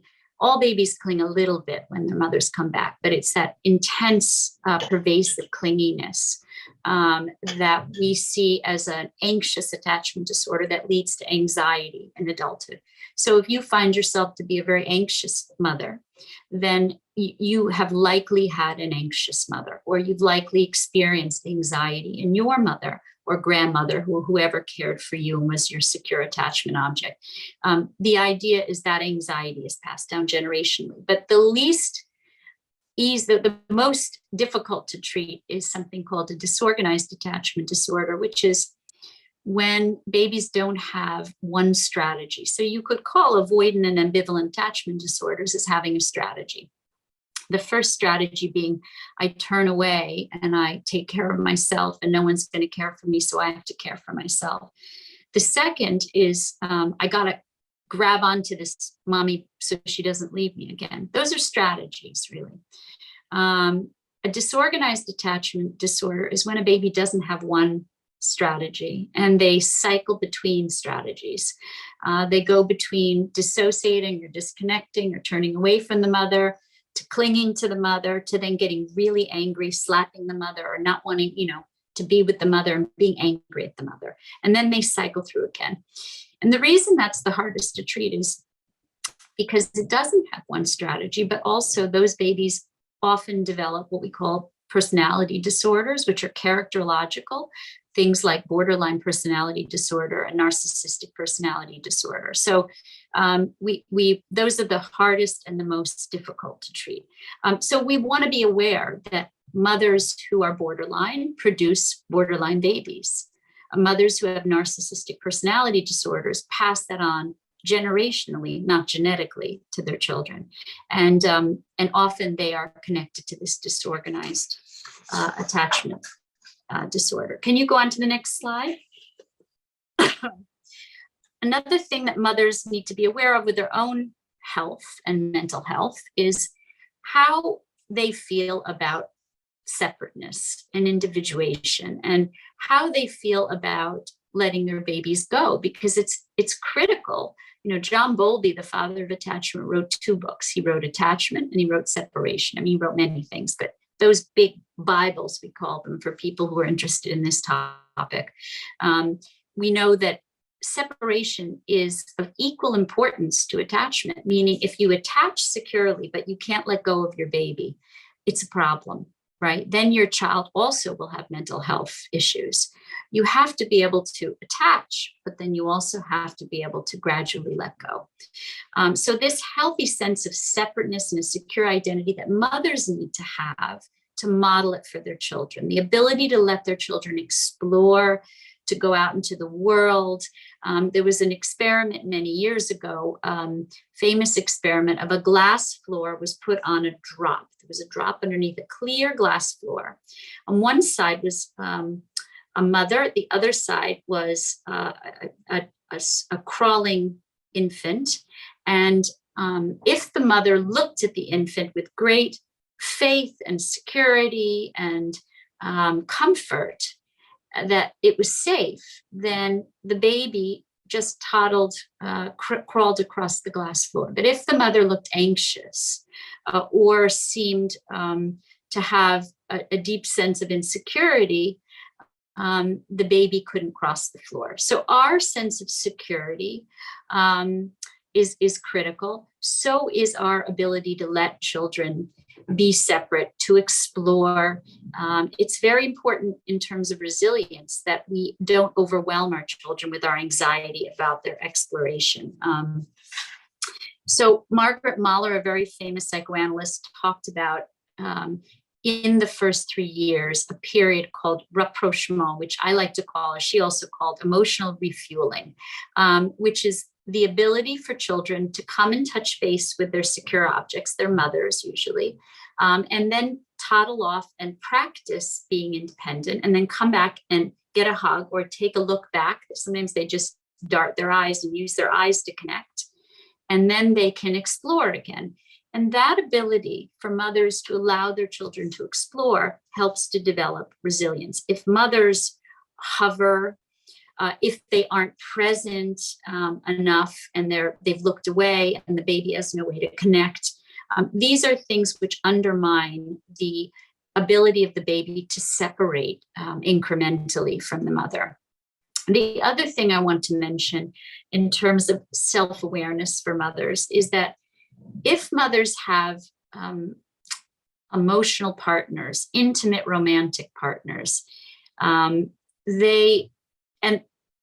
intimate romantic partners who they are intimate with, they tend not to. And again, could be a mother and a father. I suppose it could be 2 of the same sex, but the idea of someone who's an adult, who is your intimate partner, significant other, then mothers tend to make their children, they tend to allow their children to be children. But mothers who don't have that secure emotional partner have a greater chance of making their children their emotional or romantic partner. And that's complicated because there's a lot of single mothers who have to be very self-aware that they are not making their children into their significant others or partners. And what I mean by that is becoming dependent on their children in a way that's unhealthy, where they don't let them separate and they resent them for separating. And that can happen even if you're in a marriage. You can have a husband or a partner who is very busy, very distracted, not home much, doesn't pay much attention to you. And then your children become a stand-in for being a partner. And that becomes a risk to that child's mental health. So these are all things to be aware of. Can we go to the next slide? A focus on the joys of normalcy rather than achievement. We know that as mothers, we need to be careful about our own obsessiveness, right? We can all be obsessive today. It seems to run in society, perfectionism, the inability to accept imperfection. Social media has done that to us too. I mean, society as a whole has become has become incredibly fixated on perfection, right? You look on social media, people are actually not what they seem, but they seem perfect. They seem to be living perfect lives. They seem to have perfect skin and perfect hair and perfect clothes and be taking perfect vacations. And this is a problem because it's amplified the human sort of desire for perfection. And that's something we have to be careful of in ourselves, because we pass that down generationally to children. The need to be exceptional rather than normal, the need to be perfect rather than, remember I said good self-esteem is about the integration of our strengths and our vulnerabilities. And when we teach children that is good self-esteem, and that makes us resilient, that we don't have to be perfect, and that we don't have to have no flaws. In fact, everyone makes mistakes and everyone has flaws and everybody has weaknesses. That creates a good sense of self-esteem that can tolerate adversity, that can deal with the bumps in life, should we say. So that sense of perfection or total control, that is something that is really making children crazy. It is making them anxious. It is making them feel hopeless and despairing. And at a time in their development, particularly in adolescence, when they are very sensitive to criticism, both external and internal, because of the part of their brain called the amygdala, the stress regulating part of their brain is on high alert and vigilant. And so that makes them more sensitive to criticism in adolescence than any other time other than the first 3 years.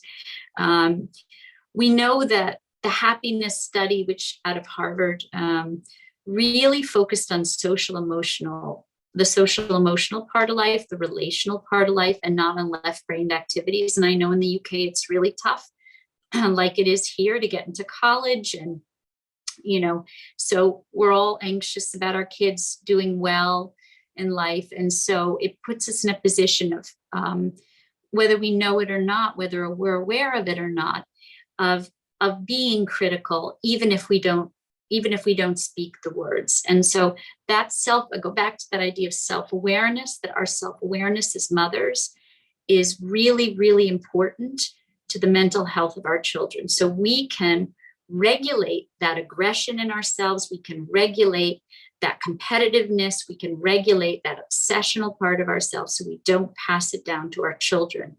That we can give them a message that normal is not only okay, but is human.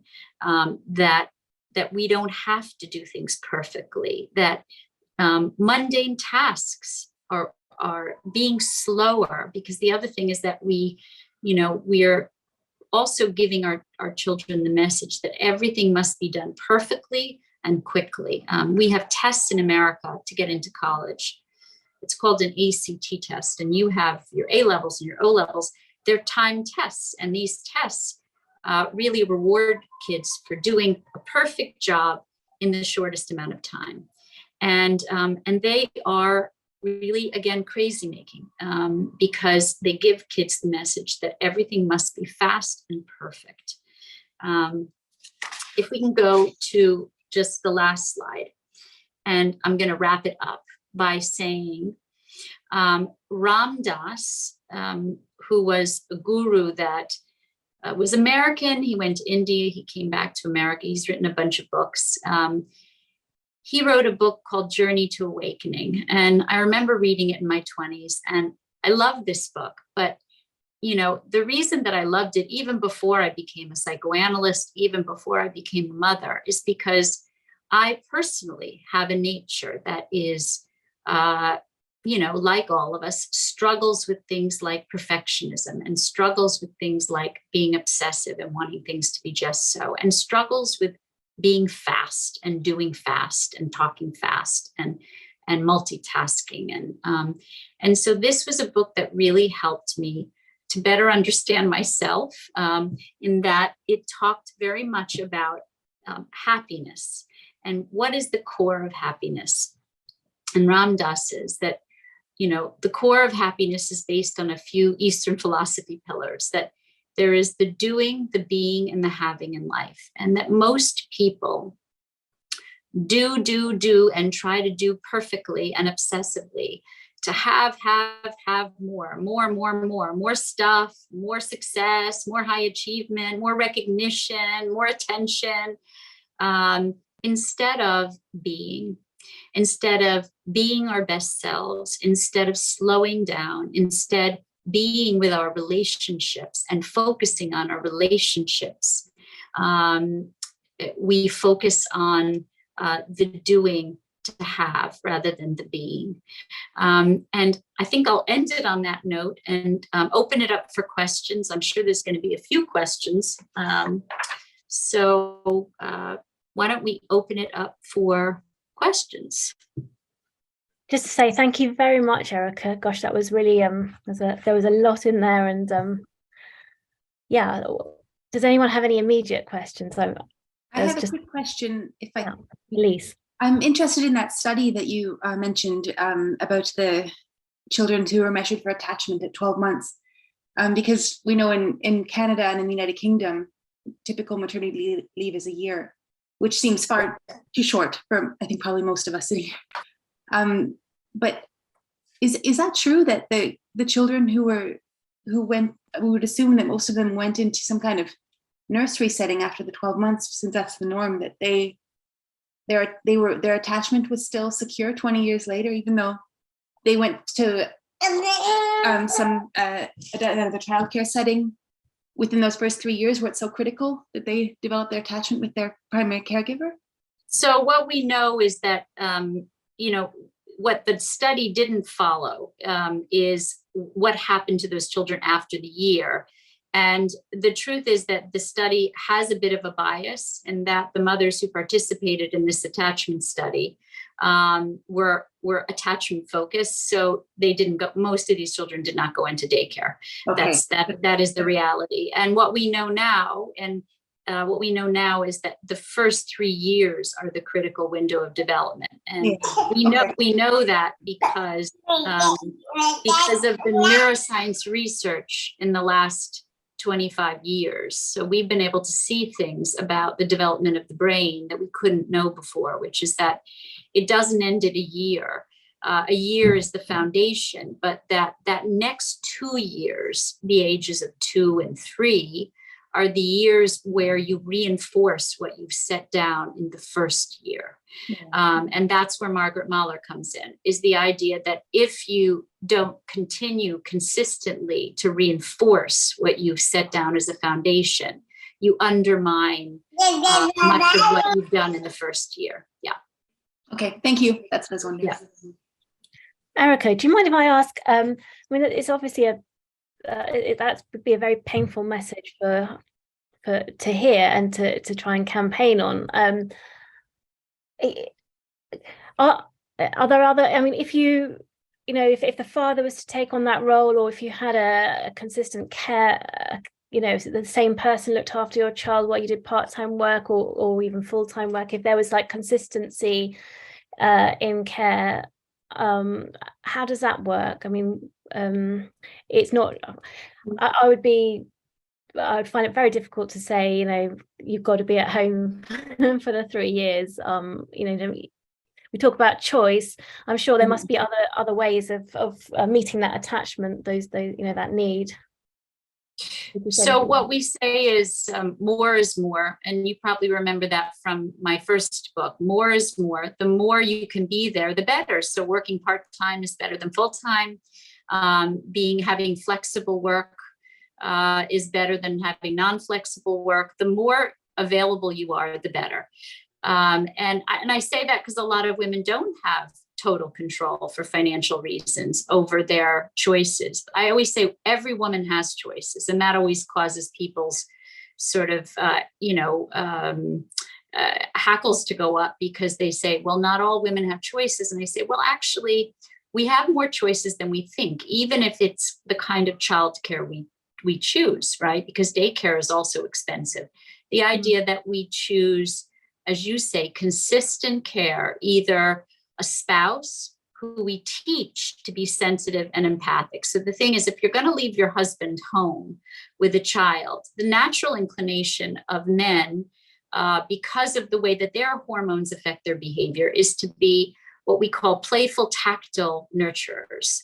They actually are better at separation than they are at attachment, meaning sensitive, empathic nurturing does not come naturally to most men. And I say there are always exceptions, but so most men will nurture in a way where it's playful, tickling and hide and seek and running around and encouraging exploration and resilience. And the issue is, when a baby is in distress, they don't need that.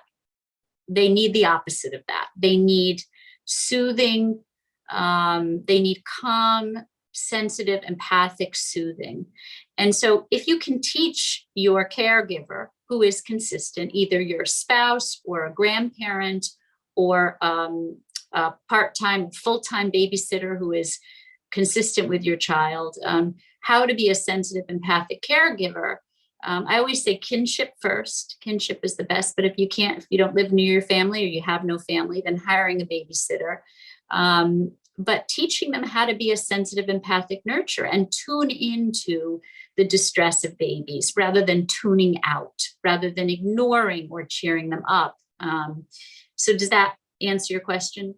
Yeah, no, that's really interesting. And I mean, one of the things I know a lot of people are pushing for now is the shared parental leave, so that the fathers have the same as the mothers. But I just know from my own, well, I've got 6 sons, and I have, I just know that they don't really react the same way. And I know boys, if I leave my baby with one of my sons, they'll forget about it within 5 minutes and be playing Lego or something. Whereas if that's right, whenever I have girls around, they just tend to naturally want to look after the baby. But it's very difficult to say, or to sort of say that's that's the way they're wired, because we want to sort of talk about them, everyone is the same, well, men and women, I mean.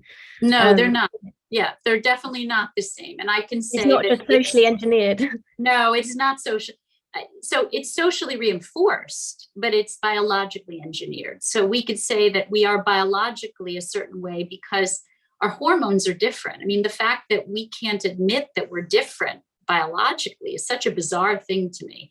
That society wants to make it all generic, and it's not generic. And the reason it's not is because, actually the research shows that oxytocin production in women produces a different behavior than in men. So in women, oxytocin production makes them more sensitive and empathic nurturers, meaning your baby falls down, you go towards the baby and soothe the baby. Oh, sweetie, let me see your knee. Mommy will kiss your boo-boo. Come, let me give you a hug, right?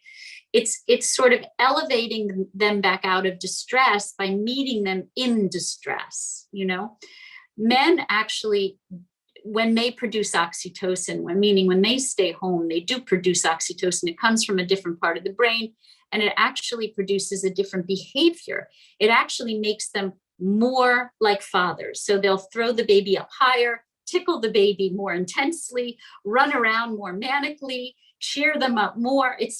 It's in the nature of our hormones that our hormones affect our behaviors differently. We both produce something called vasopressin, which is called protective aggressive hormone, but men produce more of it than women. So the idea that we have evolutionarily developed as mammals there are certain characteristics that all mammals have. And the difference in male and female behavior in mammals is throughout. We're really nothing more than mammals. Why we think we're, after just a few hundred years, and in this case, just 50 years, we can turn around evolution so quickly. I don't really understand it, to be honest. Thank you. Should we open up any other questions? I know there's some in the chat. I don't know if anyone's looking at the chat box. Could somebody read me the questions? I don't. Yeah. There was. Let me find. There was one I wanted to read out. Let me just find it. Oh, someone's put, for those of us who did have mental health issues when our children were aged 0 to 3, what can we do to help make that attachment more secure for our children? My children are now 5 and 7. The first thing is have you gotten help for yourself? So that would be the first thing I would say, is that you have to heal yourself before you can heal the relationship with your children. And you can do it simultaneously. I mean, it's not like, oh, you go and you have to like, you know, heal yourself and be perfect. There's the perfection again. Like, I'm going to be in therapy for 3 years and then I can start to, no. What happens is, as soon as you go to talk to a professional who, and focus on your own pain, you automatically, immediately start to alleviate your child's pain. It's amazing. So you have to go and deal with your own pain, whether it was attachment disorder that you suffered from, whether it was neglect, whether it was abuse in your childhood. Those are issues that don't go away just because you ignore them. They get pushed down. The feelings get pushed down, and then they get expressed unconsciously in relationships, in life later on. They erupt at various moments, and usually moments where you have a lot of regrets, and whether it's screaming at your child, or not being able to get out of bed in the morning, or being impatient when you don't want to be impatient. You know, the idea is that first we have to heal ourselves before we can help to heal our children. Thank you. There's a question here. There is, from Esther, there is research to show how many hours away from the primary carer is not damaging, but is quite small, so 2.5 days a week. I wonder if a baby can have more than one primary carer. So the answer is no. And that's very controversial for me to say, but I will say that you have what we call alternative caregivers, surrogate caregivers. But there's, and if anybody wants to test this, I don't encourage you to do this, by the way, but you know, if you wanted to test it, you could be able to tolerate a little bit of distress in your baby and see who that baby is calling for, see who that baby reaches for, see who that baby physically leans into or looks for. And that is the primary attachment figure. So, and I know you know this term, maybe many of the people that are listening also know this term called alloparenting, which has been bastardized and perverted to mean what it doesn't mean. So in research, what it means is, in other parts of the world, babies have multiple caregivers in an extended family situation, but they really still only have one primary attachment figure, who is their go-to person when they're in distress. So when they're in distress, when they're sad, when they're angry, when they're scared, when they're confused, when they need a cuddle, they're looking toward the person who is their primary attachment figure, who is usually their mother.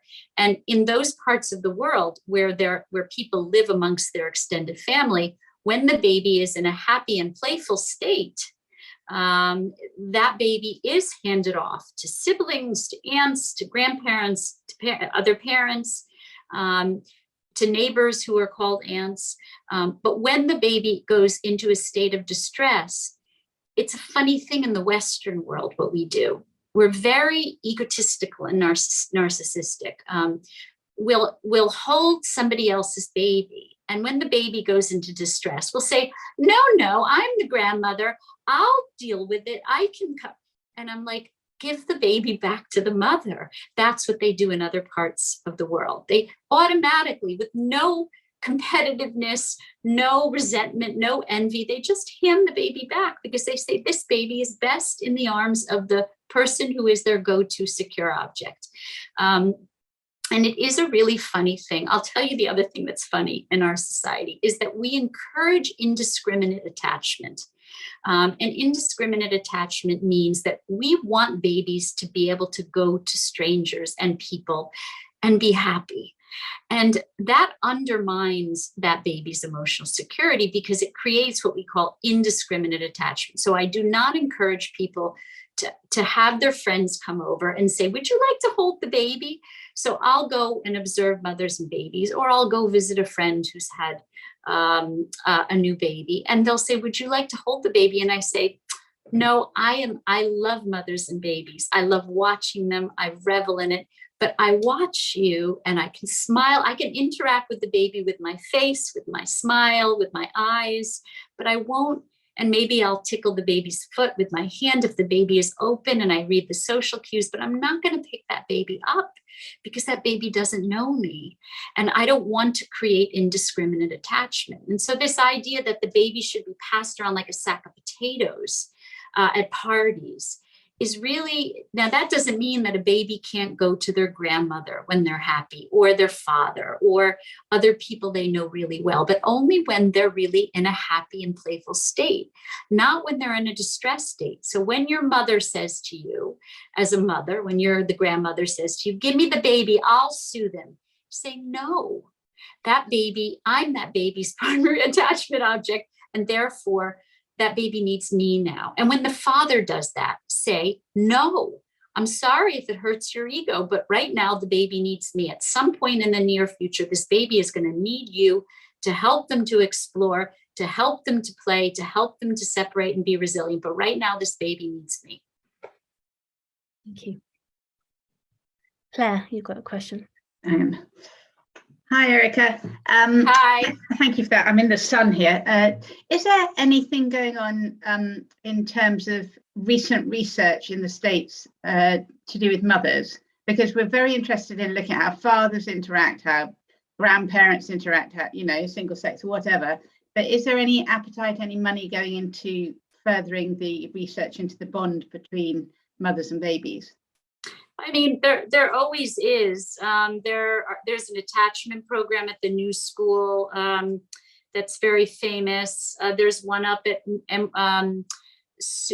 City College. I was trying to remember the name. City College in New York. It's a very famous attachment research department. So there is research, and there's a lot of neuroscience research that is in this field of what we call neuropsychobiology. So all the time there's research coming out about oxytocin and attachment, and oxytocin and stress resilience. And so the answer is yes. I mean, there's a whole field of neuropsychobiology, which is the coming together of psychoanalysis, neuroscience, epigenetics, and attachment theory. That is, yeah. But I mean, and I get floods of research all the time through a network that I have. So the answer is yes, there is. Is there, and just further, is there anything that's come out that says mothers are not as important as we thought they were? No, nothing. No. I mean, it's not research. I mean, people want to they want to genericize the relationship of babies. They want to create indiscriminate attachment. And I am always warning that if you be careful of what you wish for, because you may get it. When you create a baby with indiscriminate attachment that you've thrown into daycare, who you say, this baby's just got to, Claire, there's this school of thought with babies where people will throw babies into swimming pools. Do you know that? Years ago, they would just say, 6 months old, throw them in the pool. They have to learn to swim. And these babies are like traumatized. I mean, so of course they'll swim to survive, but you're forcing a baby to survive at 6 months old, and it's traumatizing to them. So this is the school of thought, right? That we should just treat babies as if they're resilient adults and throw them into the swimming pool of life, and they're just going to have to survive. And that creates, it either creates avoidance, it creates ambivalence, it creates disorganized attachment disorders, and it creates trauma. And indiscriminate attachment creates trauma. Thank you. Yeah, there's a couple of questions. I had also another question. Just from my own experience of having children, or babies rather, they seem to be quite happy to go to other people at the very beginning, but there seems to be a point where that changes. And I know I've read about the separation anxiety, which comes in at about 9 months. Could you just say a little bit about that? So first, I'm going to say don't buy into the fact that they're quite happy to go to other people. Babies will do whatever. Babies will adapt to whatever you ask them to adapt to in the beginning. So in the first 8 months before separation anxiety occurs, people mistakenly think that babies are blobs. I remember I was at a cocktail party. When people don't know what I do, before they ask you what you do and you hear them talking, I listen like a fly on the wall, and ask questions. And for the most part, most people who are ignorant, I would say ignorant. It sounds like a harsh word, but ignorance just means without knowledge, right? Who are without this knowledge and are ignorant will say things that absolutely shock me, which is, it's not important for me to be there in the first 8 months. Babies are doing nothing except sleeping, eating, and pooping. And I ask questions. I say, really, that's all you think they're doing? And oh, yes, and anybody can take care of them. It doesn't matter who takes care of them because they're really out of it anyway. I'm like, no. And then I step forward and say, well, let me tell you who I am and what I do. And let me tell you about the research. Basically, there's a lot of misinformation. In that 8 months, that baby synapses are firing and their brain cells are multiplying by the millions every time they look at an object or meet your eye contact or feel your touch or put something in their mouth or stare at a stranger while holding on to you. They are taking in information, they're learning. They will, when you pass them to another person, they go into, I don't know if you've ever seen a deer in the headlights. We call it a deer in the headlights. They go into a state of, okay, I got to be okay, but they're not okay. And so, yes, of course, it's okay when they're happy to pass them to people who are consistently in their lives. Their grandparents, their aunt, the babysitter who's there all the time. By the way, not their grandparents who come once a year to visit them. Their grandparents who are there all the time. If their grandmother comes, who lives in the other side of the UK and comes for Christmas and she says, oh, give me the baby.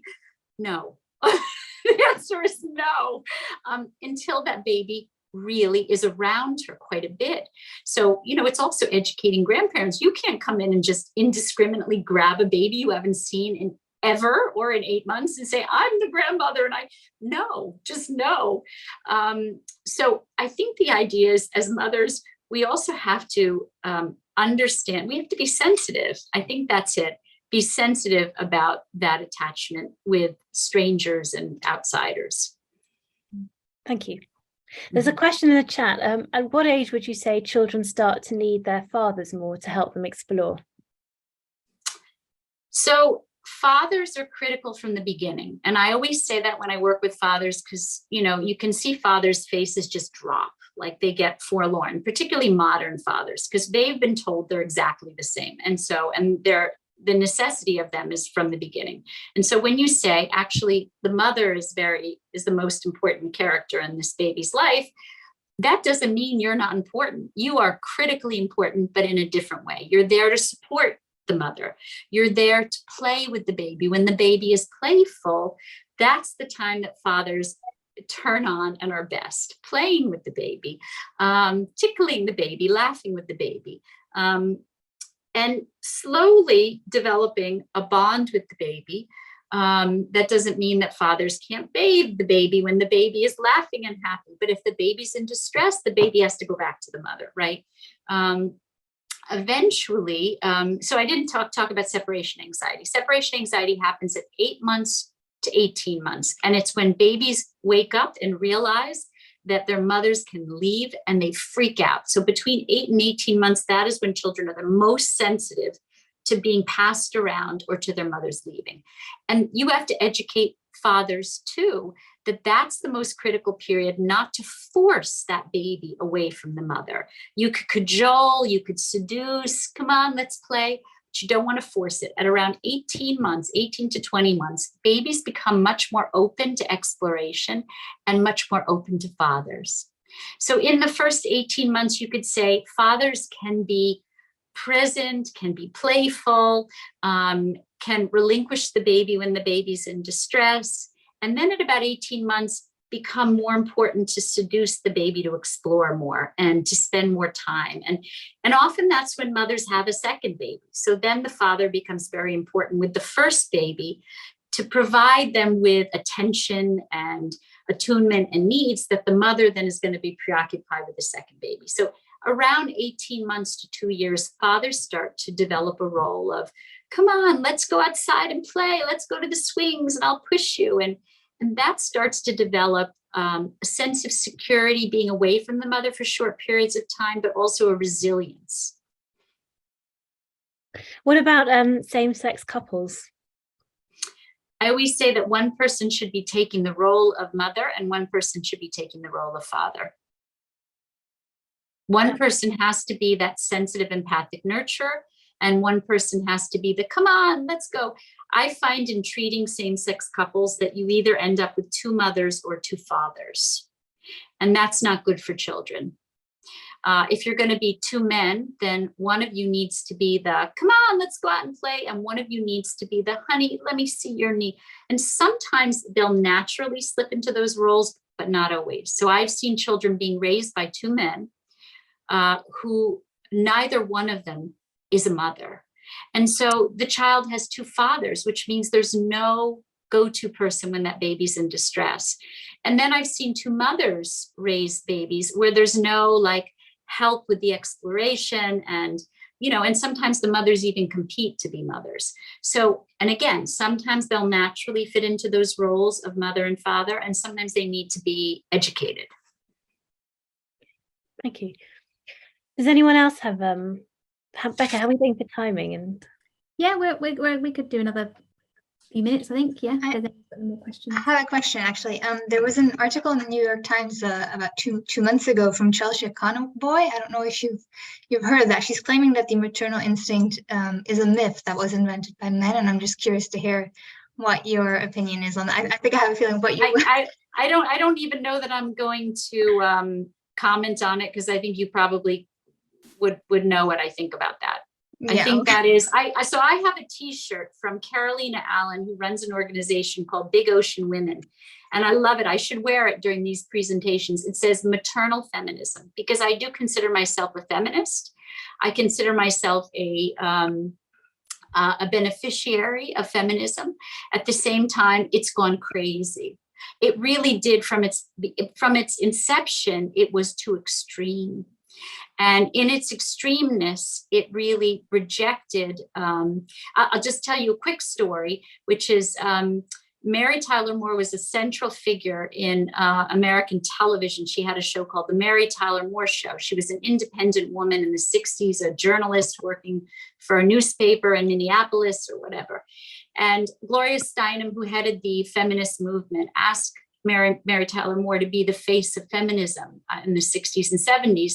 And Mary Tyler Moore said, no, I won't do that, because you basically have told women that they are, if they don't go out to work and leave their babies, that they are traitors to feminism. That is what Gloria Steinem said. If you want to be part of this movement, you have to leave your children. They'll be fine. And you have to put them in daycare and go out to work.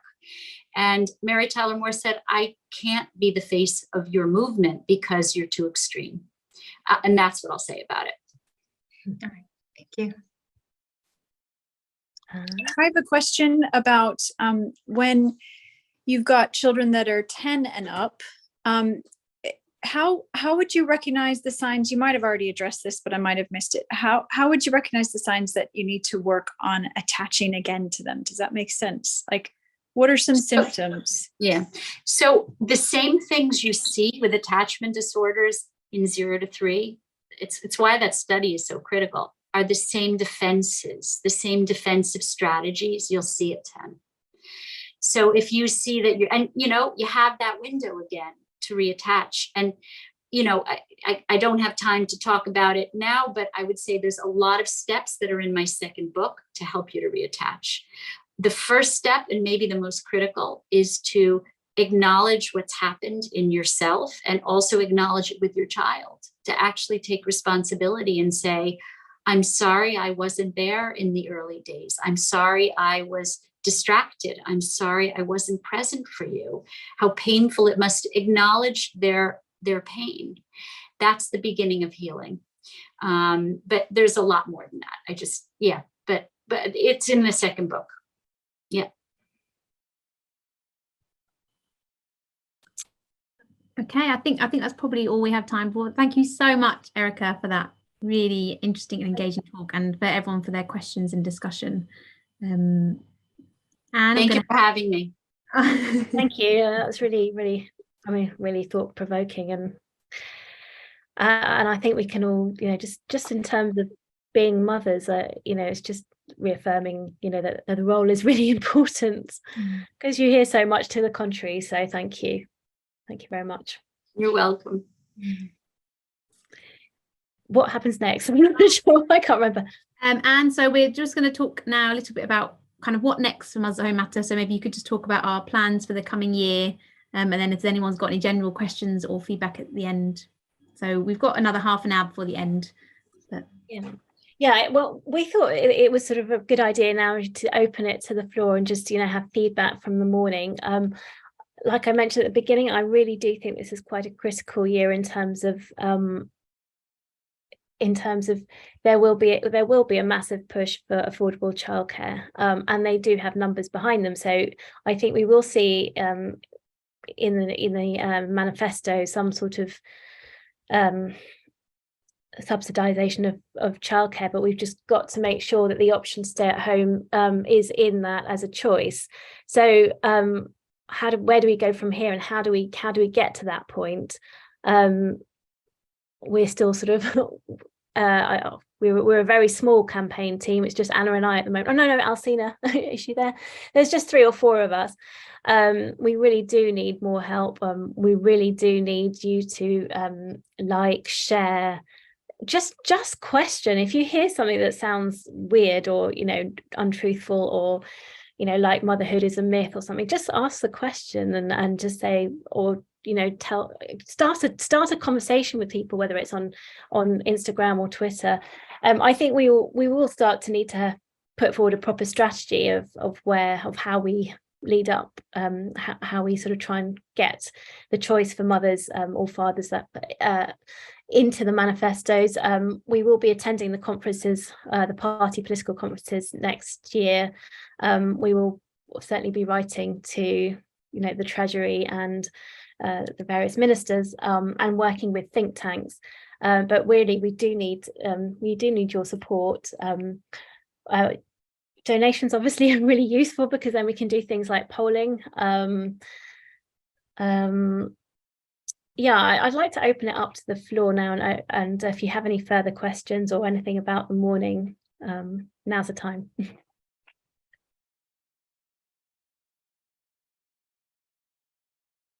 And can I just quickly follow on for funding briefly, like you were talking about people donating. So we have actually just realized that we, after what Pat said to me, that we can apply for funding. So if anyone knows of or sees grants, even just with our wider sphere of influence, awareness even that we have here, any grants or any charities that that specifically work with mothers or help campaigning or children or care or anything like that, we have the ability to now apply for grants and funding. So if you could just pop a message to anyone on the committee, or even to the general email, then we can see how we can apply for that if you feel it's a good fit, because I just checked this morning and everything's okay for that, so we can hopefully widen the floor on that a little bit. So just wanted to get everyone whilst they were here. Claire. Can I just say a massive well done to the committee, and to Anne in particular. You're constantly in my inbox, Anne, and very, very busy. And there's a lot going on. I'm really impressed by how many people there are on the committee as well, and how much Mothers at Home Matter is achieving. The website's looking really good. The social media with Kat. I think it's a really positive time for Mothers at Home Matter. Whether politically there's any space for it, I don't know, but I think that it's definitely, as a support group, a campaign group, still got a lot of traction, and there's a massive need for it. And with the local groups as well, hopefully just more people will get involved, and more people will feel encouraged and valued as a mother at home. So so I just want to say a very big well done. Thank you. Can I just ask a question then? Can you put your raise your hands? Like, I know one thing that I quite maybe fearful of doing is quite often sharing posts to my personal Instagram post, for example. So how many people would be willing, say if Mothers at Home put out a post, would you be willing to share on your stories, or is it something that you're not willing or don't like to do? Just so we get a sort of sense of if it's something that people are willing to share. I would do it now, but I've only I don't go on Facebook very much, but the last week or so I've just thought, God, we just need to put it out there. And so I have, even though I do not go on social media hardly, but I do have a Facebook profile, I have started with the conference and some other things, just sharing it on my page, and that's all I do. I don't know about what other people think. It'd be good to hear what you think, because there's only about 3 or 4 hands coming up. So, okay, Kate. I'm just past caring. So at the beginning, I was really wary of my words. Don't mince your words. I mean, do mince them. Don't hurt anyone. Think of your sisters-in-law who have to go back to work and know they don't want to. I don't know, just all sorts of things. And now I just don't care anymore. I just. In fact, my whole account now is about staying at home. And Gordy, did you have your hand up, or was that? Yes, just because I couldn't find the hand thing. I do think there's a lot. My partner, he's a lawyer, and he was sort of saying there's quite a few new mums in his team who have recently sent their kids off to daycare, aged 6 months and up, but still little. And sort of, they'll come into work and say, oh, she was really fussing at drop off. And he says he just sort of has to bite his tongue, because I'm a counsellor, so I'm, always full of all this stuff about, I'm always sort of in his ear. So he's well versed in this whole topic. And he just said, he has to bite his tongue, because he feels it would go down so badly if he dared sort of say, well, maybe they're just missing you and they want their mummy, and Yeah, so I do think, despite the talk, we do have to be very careful, and I don't think it's the right time to start sort of telling people that they're doing the wrong thing. And I think we do have to talk about choice, and that has to be the way forward. And then when people are willing to hear a bit more, then you can sort of feed a bit more. But I think the way forward is choice. Yeah, you know what? I think one thing that I've always felt a little bit sort of, it's like a fear, isn't it, of offending people. And then recently I've sort of approached people with the Mothers at Home Matter leaflets, and one support worker who's come into our toddler group, and I went to her and I said, look, I'm part of this organisation, and it's to support a marginalised group, to support those parents who have taken time out from paid work, blah blah blah, and I said, can we put these out? And that was a different way to frame it, I suppose, of saying that we are a marginalised group now, aren't we? So we need support, and there's more of us out there, and dads as well, who they need that. And she actually turned and said, oh yeah, she said, yeah, of course. She was like, I'm just back from maternity leave, and there's an awful lot of pressure for women to go back to work. But that's just opening up the conversation, isn't it? Yeah, I think that's it. And this is an option that mothers would like to be able to have more time. And why are we not making it possible? Why are we making it so difficult for mums to make this choice? That is the way we're going. Yeah. Is it fair to say that it would be great to, even if we do post, just open it as a discussion? Is there something you're interested in? If you can't see the way possible for you to be at home, would you want to be? Do you know what I mean? And then it doesn't say you all need to do what we're doing. Yeah. Do you know what I mean? Yeah. I mean, that's so on Thursday, with any luck, that the letter will go out in the Daily Mail. I did send it to the Guardian and the Telegraph, but they haven't taken it up, and the Daily Mail has quite a wide readership, even though they tend to always speak the truth, or rather twist the truth. But they do have a wide readership, and the point we're saying is a mother's grief is because because they can't be with their children, and it sort of adds insult to injury. Then they have to, you know, put all their wages on childcare, and they're missing those precious times. So we want to make it possible for mothers, and that is a line that we are taking. But it's yeah. about fairness though, isn't it, Anne? I think we said this, it's about being fair to people. Yeah. Laura, do you have something? With their hands up? Sorry, Laura and Claire. Claire, do you want to go first? I think you've been waiting on this. I think Laura's in front of me on the list. Oh, she. So All right, Laura next. Sorry. Are you there, Laura? Laura, do you want to come off mute, and have you got your hand up? No. Or maybe she's left it up. Claire, you go. I'll go then. Just on a slightly different point, a friend of mine was applying to for jobs now. Her children are a little bit older. Anyway, she's applying for work, and she said a few online applications asked if she had caring responsibilities for children. Has anyone come across that in the application form? Now, as a diversity, equalities and diversity thing, I would have thought that you wouldn't be allowed to ask that for a start. But she didn't know, they didn't specify what age group. She didn't know why, because she's got, her children are sort of 12 and 14. So she has to say yes, but it's almost irrelevant. Well, it's not, we know it's not irrelevant, but you know, it's almost irrelevant to that age group.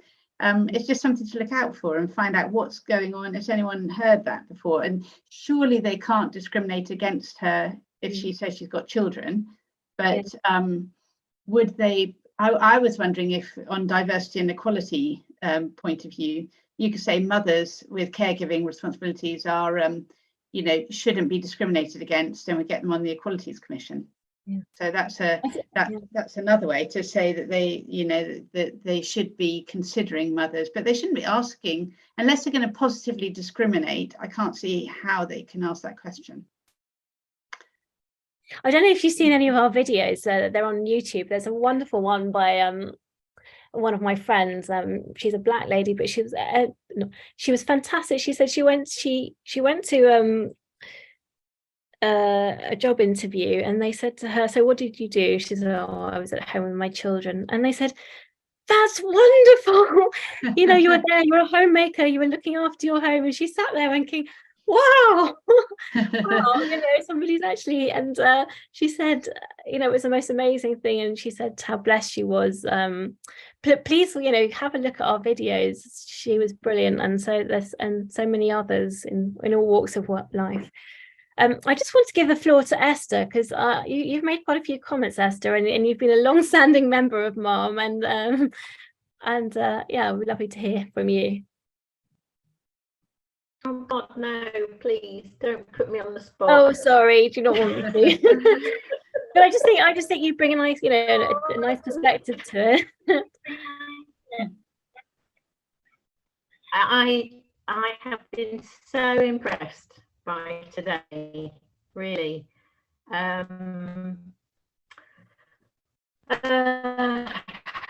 Gosh. It's just such a difficult issue, isn't it?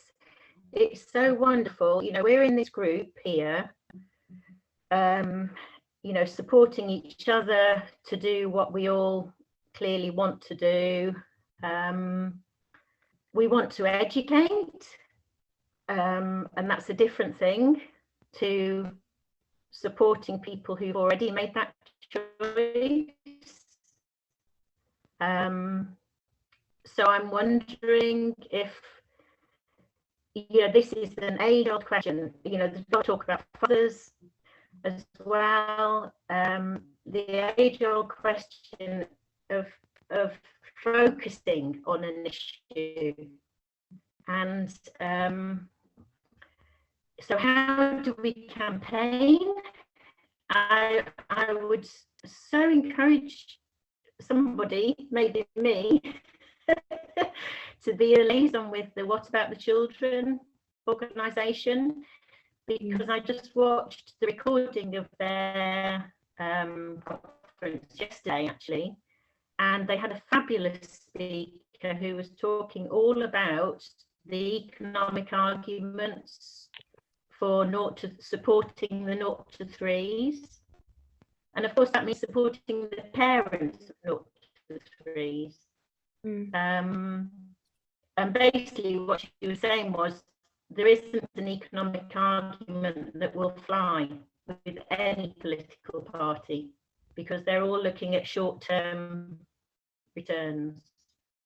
So it's quite a difficult campaigning issue, I think.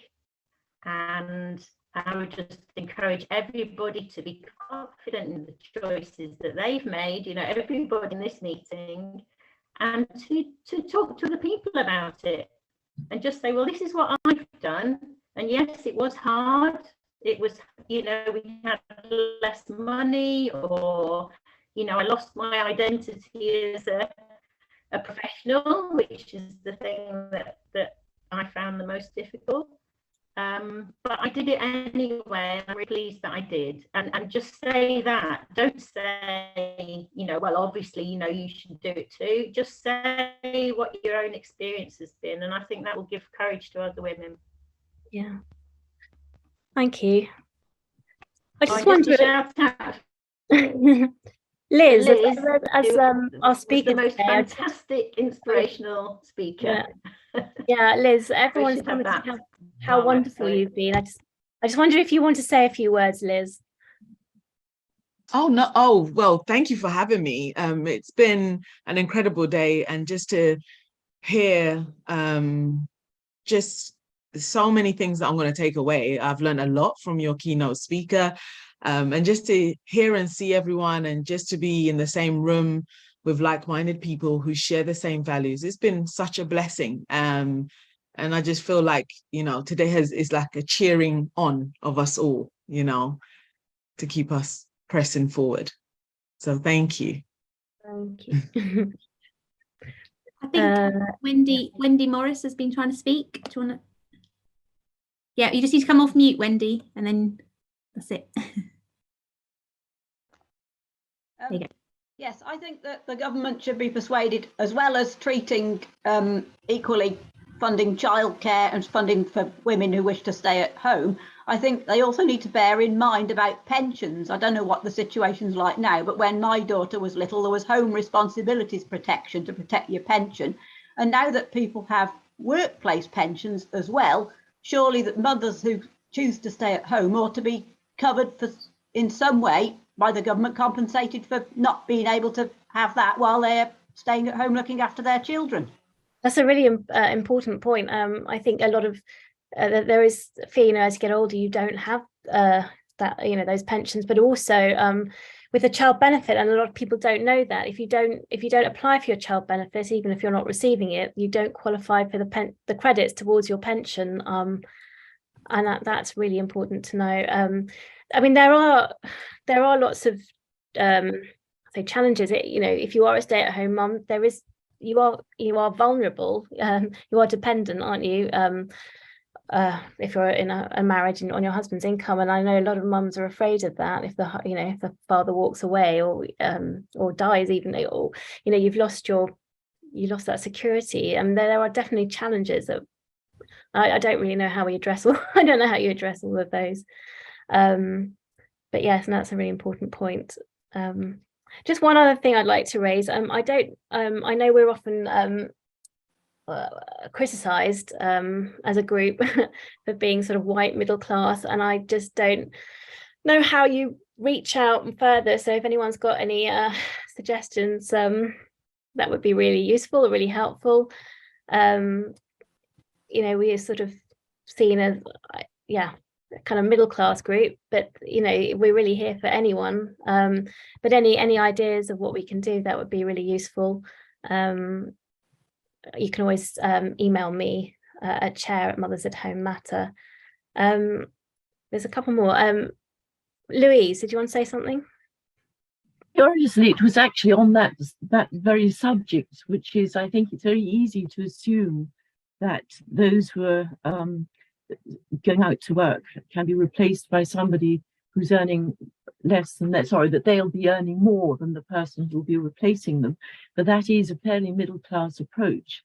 And I mean, I'm not an expert on any of this, but I do know that those who are the poorest members of society can't even afford these institutions, and they will often be boxing and coxing with their partner, their grandmother, or whatever, going out to sort of shift work in the middle of the night sometimes in order to be there for their child in the day. I mean, it is really, really hard for them.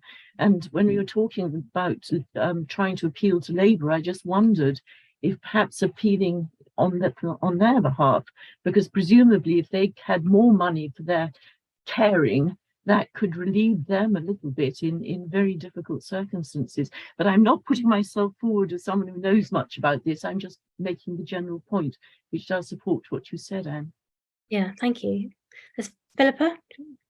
Yeah, I was just following on from what you were saying about the criticism that we have that we're middle class women and we're all privileged already. We were looking, weren't we, not that long ago, for case studies so that we could start building up a collection of case studies to explain how people who aren't fitting neatly into that middle class bracket need support, so we can have more evidence to then take to policymakers. So I don't know if that's something that we can publicize a little bit more, so we can start building that case that then can inform policymakers for the mothers who want to stay at home and how best to help them.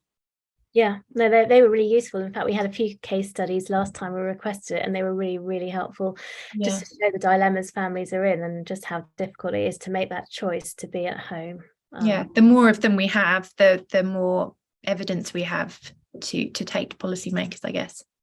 Yeah, and just a general plea that do come and join us and help campaign and help with all the work we do.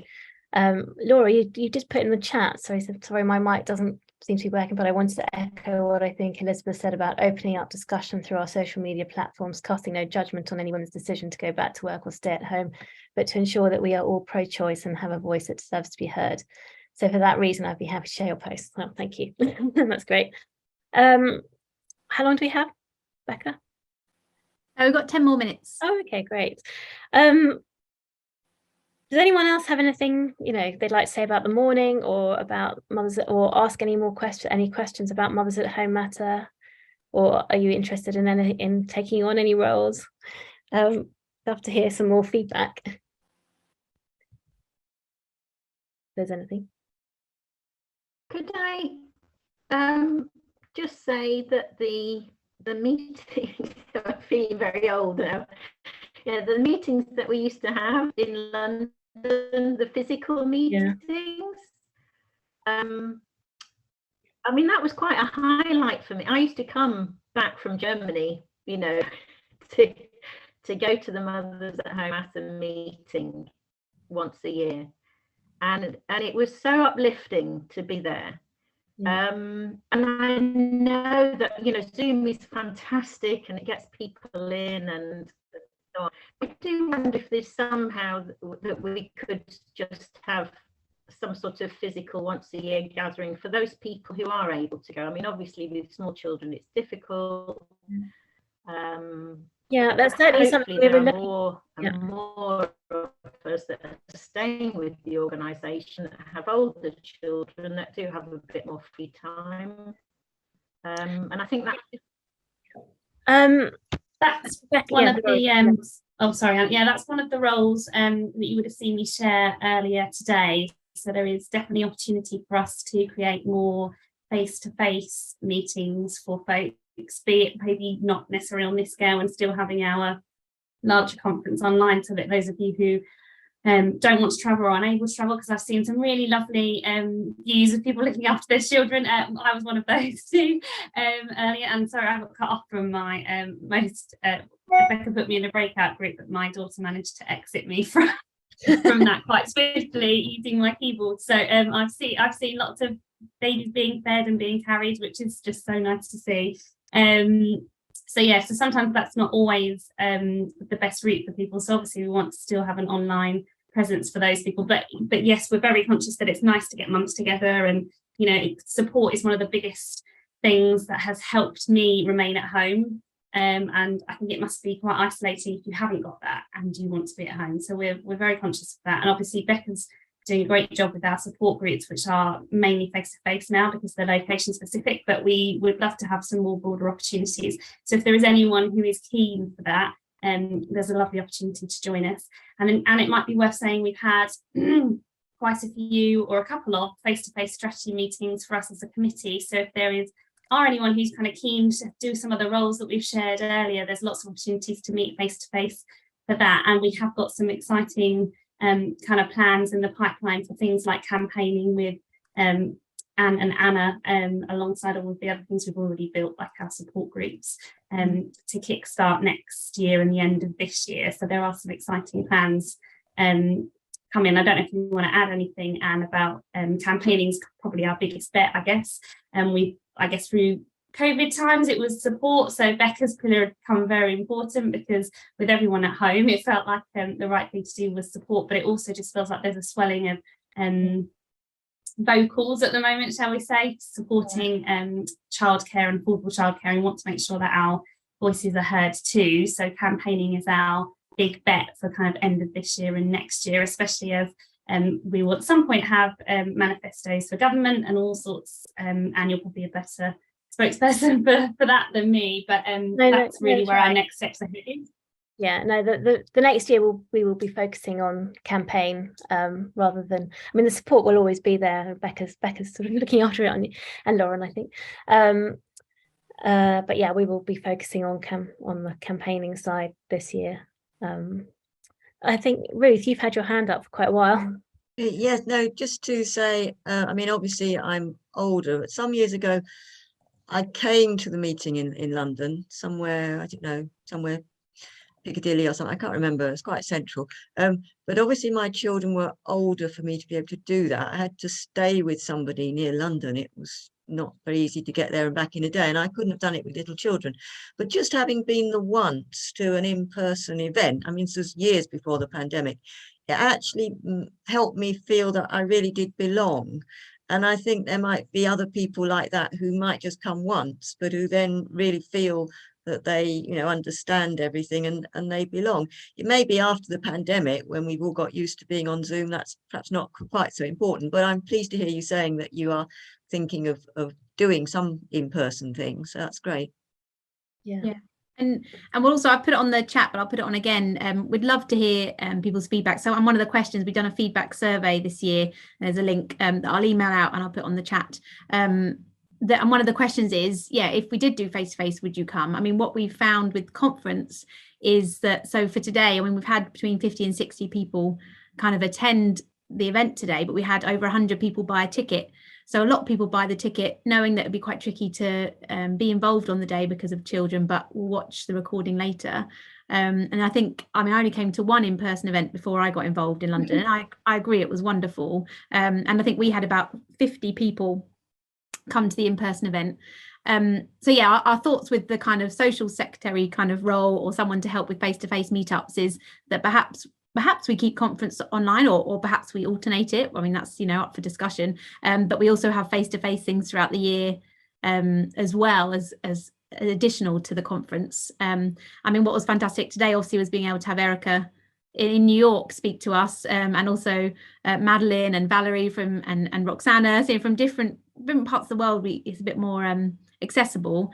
Although that we could actually do part, couldn't you? You could have them coming in.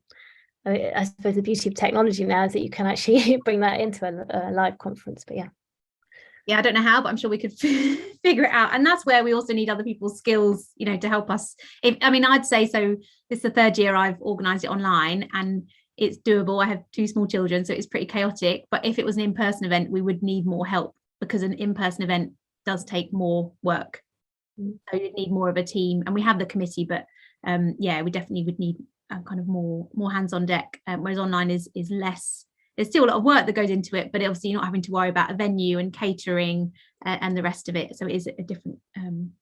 But yeah, please do fill in the feedback form. Yeah, we've only got a few minutes left now, but also please do put feedback on the chat box. The chat is recorded, so we'll have a copy of that kind of transcript. There is an Elizabeth put on the chat that it would people can also meet in person to watch it together. So actually there was a couple of groups you might have seen today on the videos that met together. They were some of our support groups from up and down the country. So another plug for support groups. If there's one near you, then please get involved. And if there isn't, and you fancy being a contact person for a support group in your area, then get in touch with us. That would be great. But yeah, there have been some people meeting face to face to watch it, which is lovely, and we would encourage that moving forward too. So yeah, thanks for those of you who did get together, because it looked fun. There was some tractors going on in the background with children at one point. That was brilliant. Yeah. And yeah, please, if you'd like to put feedback in the chat box, something I did think, maybe I mean, you could put anything you want, but I thought maybe you could describe how you're feeling post-conference in 3 words, and maybe one action you're going to take kind of forward from this. So if you want to do that, feel free, or just put general feedback. It would be great. We know this event is for all of you guys, and we just want to make sure we're delivering the best event that we can and reaching as many people as we can. So for future years, we'd really like, like we said earlier, some help with kind of promotion of the conference. So if that's something you're able to help with, again, it'd be lovely to hear from you, just so we can reach more and more people. So. And I'd just like to, just to round it up, just say, a massive thank you to Becca for the time she's put in to organise this conference with a newborn baby and a little toddler as well. So you've done amazing. And, we are all volunteers, and so we're all working around, very busy lives. Thank you very much, Becca, and thank you very much to all the committee, really, because you're a marvellous committee. And do join us, because there's such a bunch of lovely ladies, and fun, and it's fun. And we do have a laugh as well. So anyway, thank you so much for joining us today, and good luck with your mothering. And keep in touch.